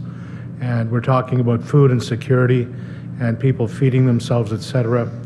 A number of years ago in the high schools, there was a home economics program for the gals, and the guys had a shop where they learned how to saw a board or cut their finger off or whatever, but there were programs that taught young people as they were evolving into adults, the basics of how to prepare food. I mean, if you take a 10-pound bag of flour, you can make a lot of pies with a dozen eggs, as opposed to buying one pie at $12. You could buy a bag of flour and some eggs and some fruit and feed yourself. So I think some of that has come through education, and community libraries and things have had programs where they've invite young mothers and young fathers. A lot of men cook too. I like to cook. So, maybe it's through education if we're struggling with food, but the statistic says that 50% of the food that comes into your house goes in the garbage. That sends me a signal that people don't know how to prepare the food properly, perhaps how to make a bowl of soup that'll feed a family for a week. So there should be some impetus and some focus on that through our youth. I don't know how we do that, maybe through programs such as some of the ones you're talking about, but just comment. I mean, it's sad that, people around the world are starving. We have such a surplus of food, and yet 50% of it goes in the garbage can. Thank you. Thank you. I have to make a comment, though. I'd like to see home ec and shop offered to both the guys and the gals. Any more comments on that? Okay. Item number 4, update on employment services transformation. That last comment comes from a machinist,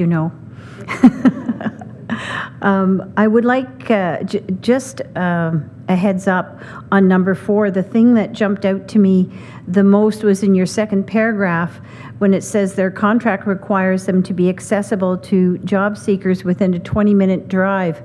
That's sort of interesting to try to arrange in the...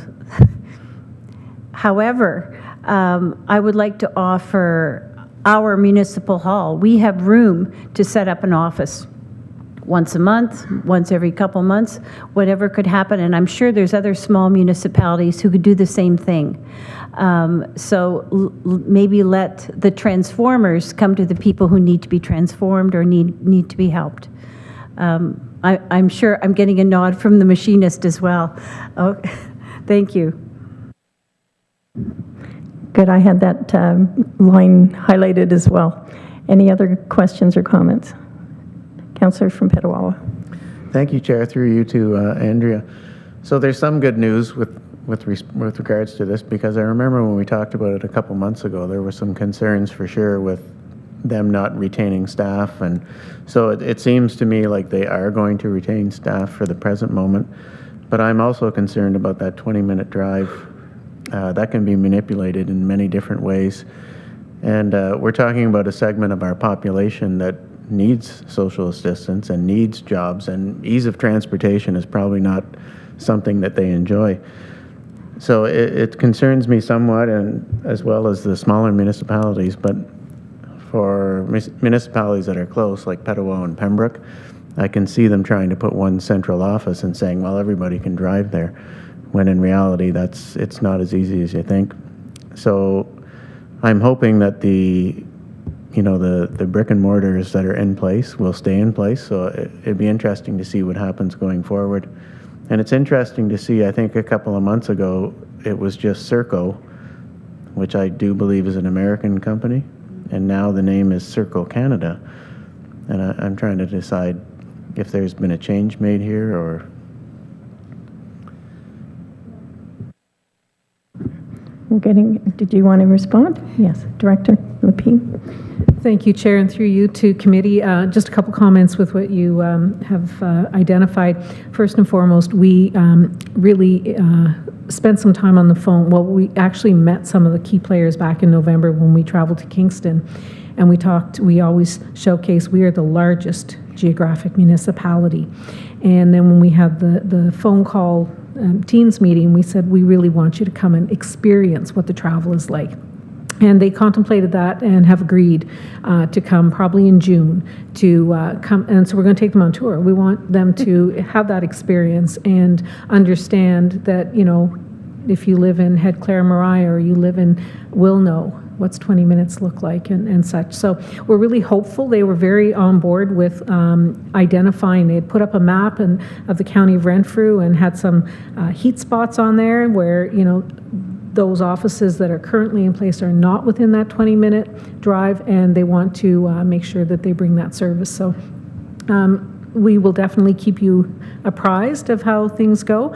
I know that Serco Canada is a consortium as well, so they're a combination of a few companies. Deloitte is in there and a few others. So we may not have known that they were Serco Canada Inc., but now that we have a lot more communication with them and you know, going to have weekly or bi-weekly meetings, that the more we learn, the more we're also learning about them. So hopefully that answers some of your questions. Thank you.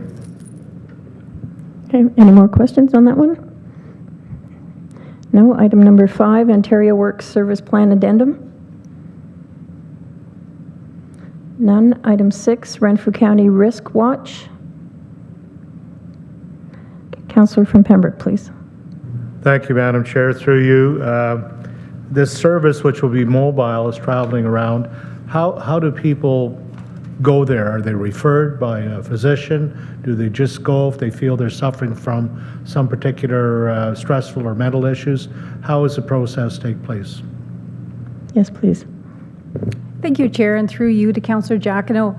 The Renfrew County Risk Watch Table is for agencies to bring forward cases that they are very concerned about an individual that they're working with not, you know, getting enough service or needing some additional support. So it's not for individuals themselves to come to the table, it's for the service providers to identify individuals that may have challenges that cross multiple areas of services. So it may be, you know, an individual that's struggling with homelessness and mental health and addictions, and all of the service providers that are at the table may determine that that individual is at an acute elevated risk and that a coordinated response is required. And then those representatives from those agencies meet the individual, might be at a coffee shop, might be outside, might be at a community agency, to talk to the person about, you know, we're very concerned, and to offer those, you know, supports to them. Thank you for the clarification. Thank you. Any other comments, questions?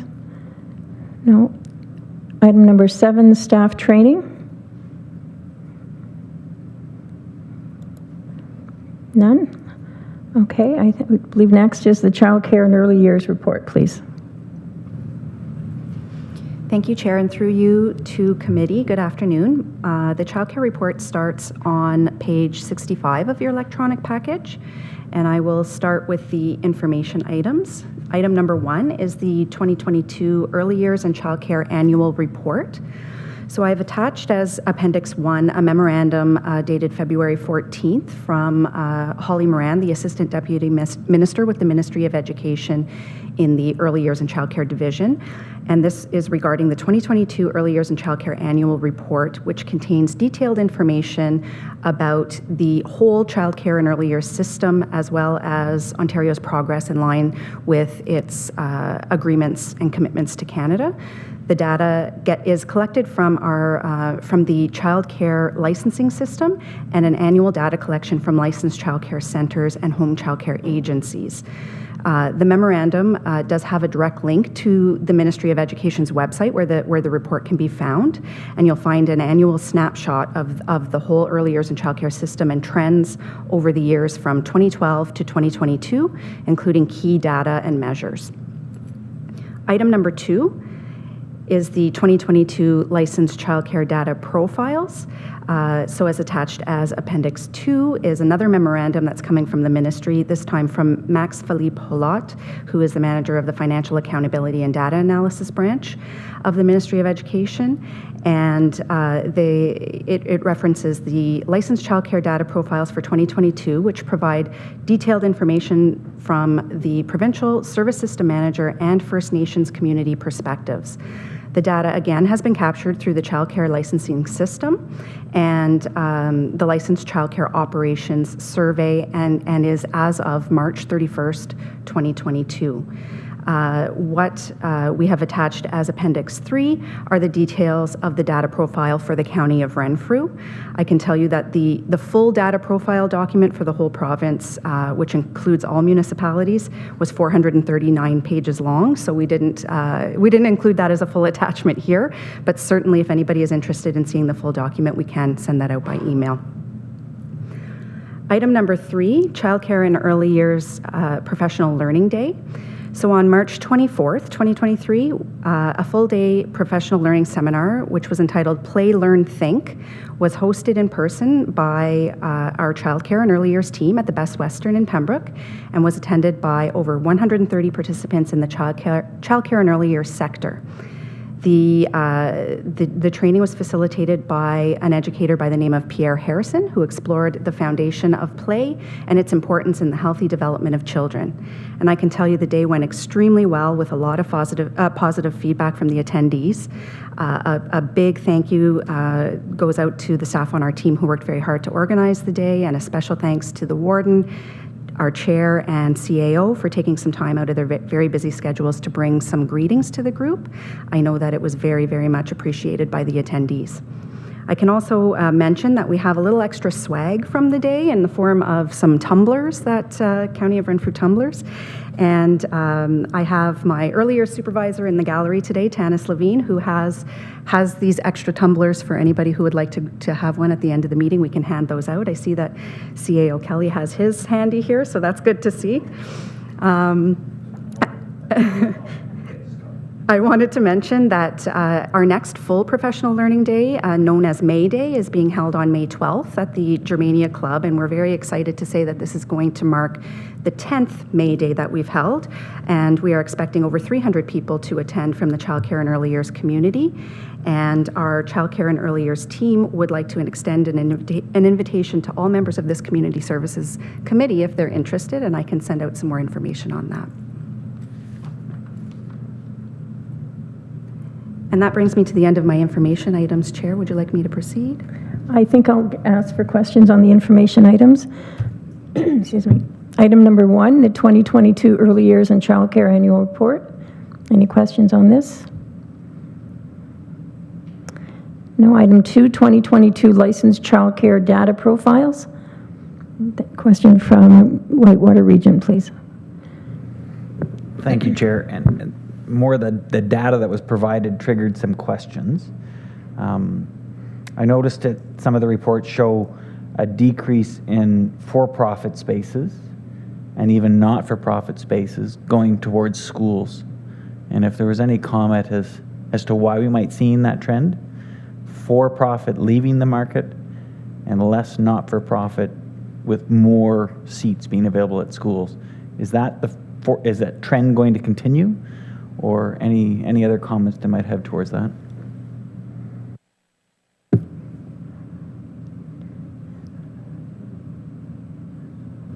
Are you able to answer that? Thank you, Chair, and through you to committee.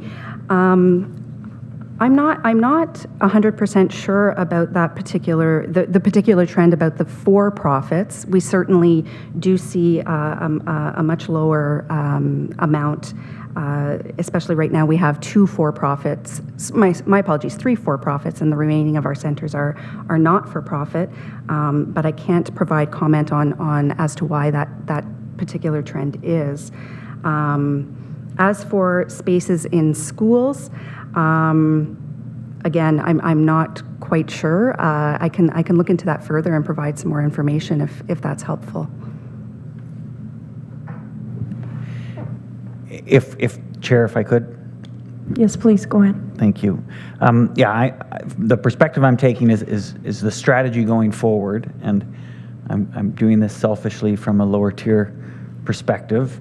Childcare is in high demand, especially in rural communities, and if we want to keep young families in them, we need to provide them the opportunity for access to childcare somehow, especially $10 or $11 a day childcare.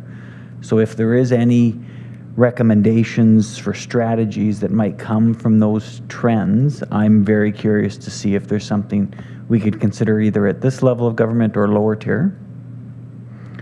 The second is an example I'll offer just for some context. I was looking for equivalent lower tier municipalities. I found one in Southern Ontario, the municipality of Zora. They're reconstructing their municipal office. It's about 7,500 people, rural community. They're adding on an 80-space daycare to the municipal office and contracting it out to YMCA. And I'm thinking, hey, is that something that we could remodel here in our rural communities? So that's where I'm going with that data trend. So if there's any further advice or insight that staff might have based on all of their experience, I would appreciate that. Thank you. Further? Through you, Chair, to committee, thank you for the comments on that. And certainly we're in a position at this time where with the implementation of the Canada-wide and early learning childcare agreement, otherwise known as the $10 a day daycare, but there are opportunities being presented that we're working with the Ministry of Education, as well as from a local perspective. What does this mean for municipalities, and what are the options that are available? So it's definitely an ongoing conversation that's happening, and you know, we're waiting to see what all of this means for us, and definitely appreciate your comments and are open to options for sure.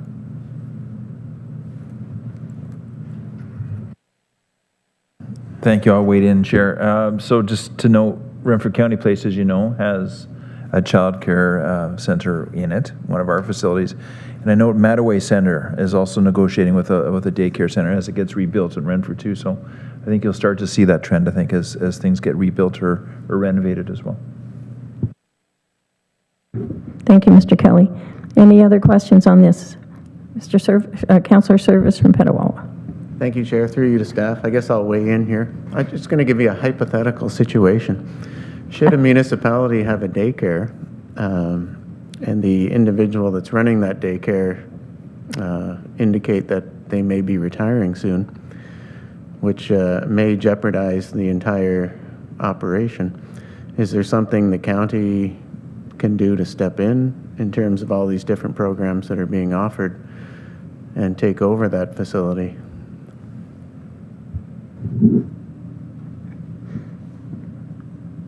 Response?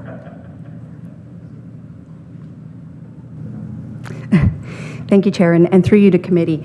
In that hypothetical situation, I think, you know, we work very closely again with the Ministry of Education, so we would certainly consider options that might become available and work within the funding allocations that we're given. And are you asking about direct operation of a child care center through the county, or just our work? Our work could be with other providers as well to see what might be available for new space or takeover of space as well. I guess hypothetically, we'd be looking for any kind of solution in terms of not losing all of those spaces in a municipality. Director Lapine? Thank you, Chair. And through you, you raised a really good question, and I want to speak about a situation that we had a few years ago where there was a licensed child care facility that wasn't sure if they were going to continue, and for a variety of reasons, there were things going on. So, when we became aware, we worked closely with the Ministry of Education. We're the boots on the ground, and we quickly reached out to our other licensed child care facilities in the community to see, if this particular facility had to close, we now have a number of children that need child care. So at that time, while the situation got resolved and they didn't end up in that situation, we looked at moving the children to other close-by facilities. You know, I think it depends on what's happening. I mean, ultimately, if it's a not-for-profit licensed facility, the hope is another not-for-profit board would form, come in and take it over and continue operation. Because there is a mechanism with the Ministry of Education in terms of transferring licensed spots. We're in a big place right now with the Ministry of Education in terms of expansion. You know, where's that going? The ministry has made quite a few announcements about, you know, increasing the number of spots. You know, who's going to take that on? So I think it's a capacity issue, but if we can help, and we certainly would, you know, speak to you offline to see what we can do to help, even if it's just, you know, being a support on the ground and then trying to connect other agencies or connect other people, because I think there's a strong desire to see childcare not lose spaces but keep our spaces, and certainly in areas where there's a risk of a place maybe not continuing, we want to assist and keep that viable and you know, hopefully expansion down the road. So maybe we can discuss further how we can reach out and provide some support and look at some other options. Thank you. Okay, thank you. Any other questions on number 2? Okay, item 3, Childcare and Early Years Professional Learning Day. I know it was, oh, go ahead. Member from Pembroke. Thank you, Madam Chair. Is that May Day? Is that what you're talking about? Through you, Chair, to committee. May Day is what I'm talking about. That's coming up on May 12th. Okay. On the 24th of March, we had the opportunity to hold a second Professional Learning Day. So who's there, and can you explain a little bit to me? Maybe I'm jumping ahead a little bit. You sounded like you're going to have a lot of participants. So what happens there? Through you, Chair, to committee. Thank you for the question. So at the event in March, what happened was we offered out the invitation to all of the licensed childcare centers in the County of Renfrew, as well as our licensed home agencies and the early on providers as well, to sign up to send staff to this particular day. What happened there is we had a specific frame of mind for this particular day, this Play, Learn, Think. So Pierre Harrison facilitated the day and essentially came with buckets and buckets of toys and craft supplies and cardboard boxes and all kinds of different things to allow the participants to play and provided foundational background on the importance of play and how it is so important for children, and by allowing the people who work directly with the children in our it was the first major professional learning day that I attended as manager, and it was just phenomenal to see the engagement and everybody just had a wonderful time, but also learned as well that importance, and he provided a lot of information on that. In May, on May 12th, the reason that it's going to be quite a lot more people is that for May Day, all of the licensed childcare operators close down for the day. We support them in that so that all of the staff, all of the management for all of our licensed centers, as well as early on, the Algonquin College participants and students from the ECE programs come, and we have a full day of learning and engagement. And every year with May Day, it's a different topic. This year, we're kind of going back to basics in terms of the childcare pedagogy and how does learning happen. And we've seen that there's been a lot of turnover in staff over the last few years in the childcare and early years sector. So we're very hopeful that that's going to be a great day as well. Thank you. It's good to see such a proactive program taking place. And I think what it does is brings people together where they can share mutual ideas, mutual problems, of course, and it creates some camaraderie. It's great. Glad to see it happening. Thank you. It was also great to be there for part of the morning, and I know that the CAO had offered to have some of the toys brought back to this council. I don't see them anywhere, but that's okay. I did get to speak to some of the participants and very much looking forward to the May Day. Some that I know personally that were not able to be there are very much looking forward to that. So thank you for that. Any other questions on item 3? None. Okay. Continue with the resolutions then, please. Thank you, Chair, and through you to committee. Item number 4, business case staffing proposal. I'll read the recommendation. That the Community Services Committee recommend to County Council the approval of the transition of the 2 licensed home visitor positions within the Child Care and Early Years Division from full-time equivalent FTE contract to full-time permanent with benefits. Could I get a mover and seconder to put on the floor, please? Moved by the councillor from Head Mariah and seconded by the Township of Killaloe Haggerty Richards. Okay. Discussion. So to provide some background on this, the County of Renfrew Licensed Home Child Care Agency has been directly operated through the Child Care and Early Years Division here since 2017, and there are 2 full-time equivalent contract licensed home visitors who are supporting the operation of the agency in accordance with the Child Care and Early Years Act. Licensed home visitors are required to be registered early childhood educators, and their role includes assessments of each home and provider that apply to provide licensed childcare through the agency to ensure that legislative requirements are in place before approval. They provide ongoing support to each home within the agency and make certain that policies and procedures are being followed at all times. The licensed home visitors also help to promote licensed home childcare in the community as a positive, flexible option for those who are wanting to operate licensed childcare out of their own homes. This can be seen as quite a favorable option within our rural county, where there may not be other options that work well for families. Our agency has seen growth over the last few years, and we currently have 7 homes that our licensed home visitors are working with, and you will see a little bit further in this report that we are seeking approval for an 8th.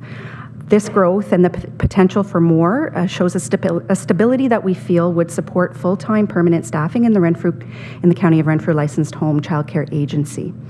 The ministry does provide 100% provincial funding to support this work, and the financial consideration for this business case would be the cost of benefits for the 2 licensed home visitor positions that we currently have on contract in the amount of $12,791 per position, or $25,582 for both, and we did factor this cost into the 2023 childcare budget.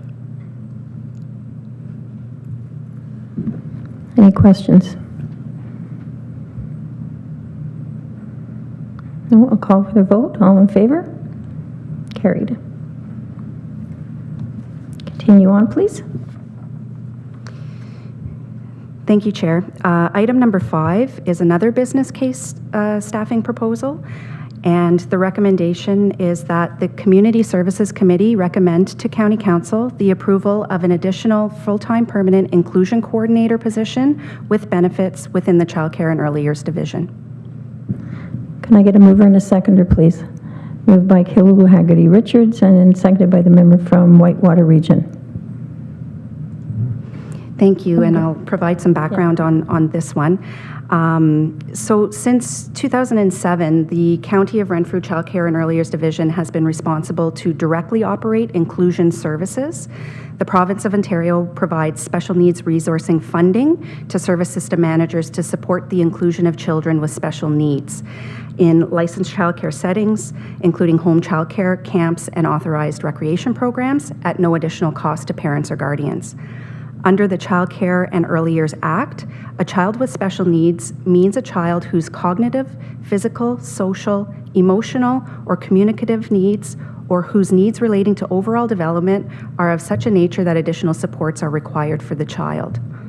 The inclusion coordinator position is required to be a registered early childhood educator, and they receive referrals to complete needs assessments to facilitate the development of goals, strategies, and activities to assist in the inclusion of children within the programs that they are in. The inclusion coordinators support the programs with learning opportunities for staff, and they provide recommendations regarding routines, interactions, and the environment. The County of Renfrew has seen expansion in licensed childcare spaces in the last year, and there is further growth projected into the next year.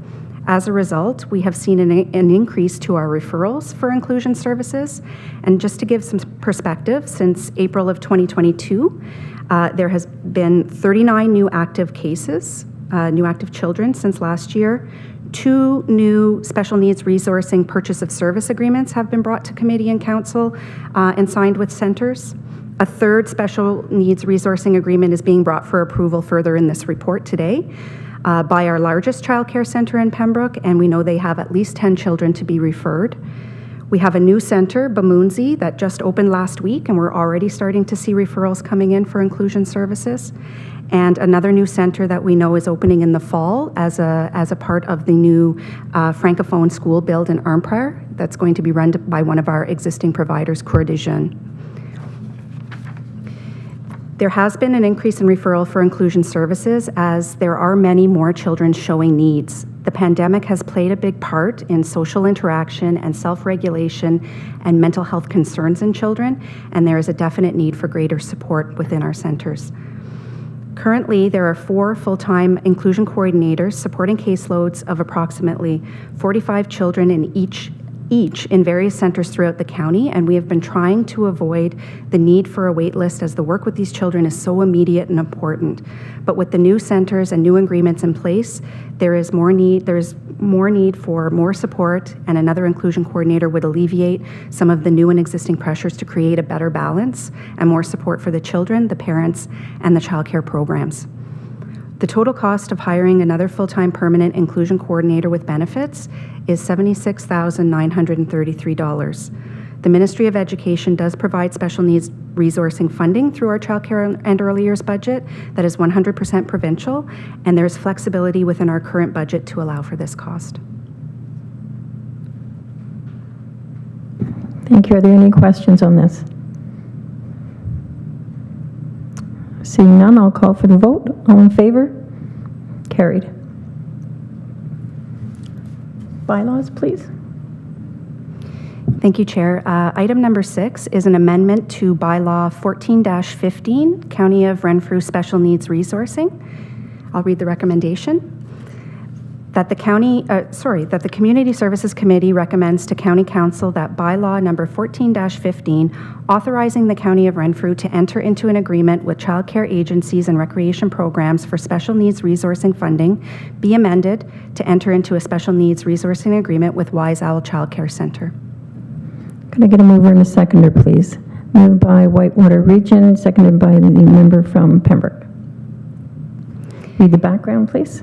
And the background on this, Wise Owl, as mentioned just previously in my last item, Wise Owl Childcare Centre is the largest centre that we have operational right now in the County of Renfrew with 118 licensed spaces. And they're a not-for-profit childcare agency that is requiring a special needs resourcing agreement for the purpose of offering inclusive childcare within their centre, obviously located in Pembroke. For the last several years, they have been operating a resource program within their own capacity, but have recently reached out to our division to have a purchase of service agreement in order to access the supports that we are able to provide.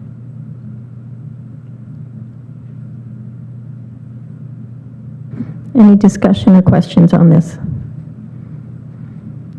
Seeing none, I'll call for the vote. All in favor? Carried. Item number 7. Thank you, Chair, and through you. Item number 7 is an amendment to Bylaw 50-17, the County of Renfrew New Licensed Home Agreement. So the recommendation is that the Community Services Committee recommends to County Council that Bylaw number 50-17, authorizing the County of Renfrew to enter into an agreement with licensed home childcare service providers, be amended to enter into an agreement with Tiffany Plowman in Pembroke. Can I get a mover and a seconder, please? Moved by the member from Head Mariah, seconded by the member from Petawawa. Background, please. And the background on this, we have been, as mentioned earlier, we've been directly operating our licensed home child care agency, and we currently have 7 homes operating, 1 in Arnprior, Eganville, Haley Station, and 4 homes located in Pembroke. And very, very pleased to be putting forward another home in Pembroke, and we have attached the bylaw as well as the agreement for approval. Thank you. Any questions or comments on this? Seeing none, I'll call for the vote. All in favor? Carried. Thank you, Chair. That concludes my report.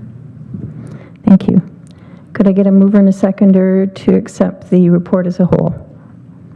Moved by Killaloo, Richards, and Haggerty and Richards, seconded by the member from Petawawa. All in favor? Carried. Okay.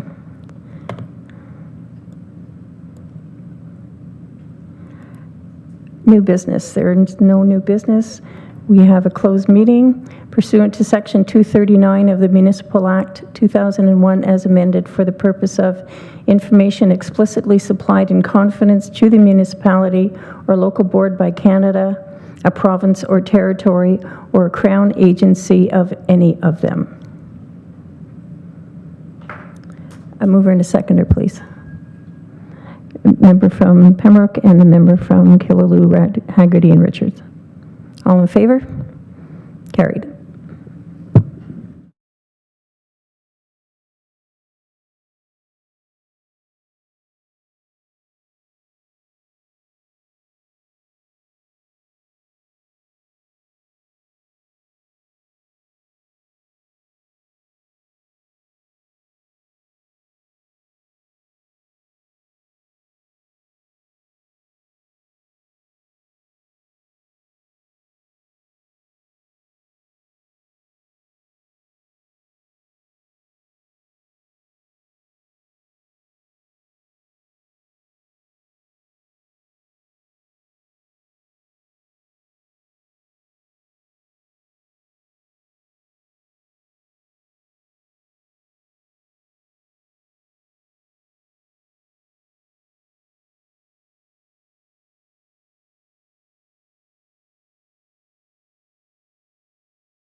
Thank you. Welcome back. Next item on the agenda is the date of the next meeting is Wednesday, May 17th at 2023. Could I get a mover and a seconder to adjourn, please? Moved by Councillor from Pembroke, seconded by Councillor from Whitewater. All in favor? Carried. Thank you. We're done.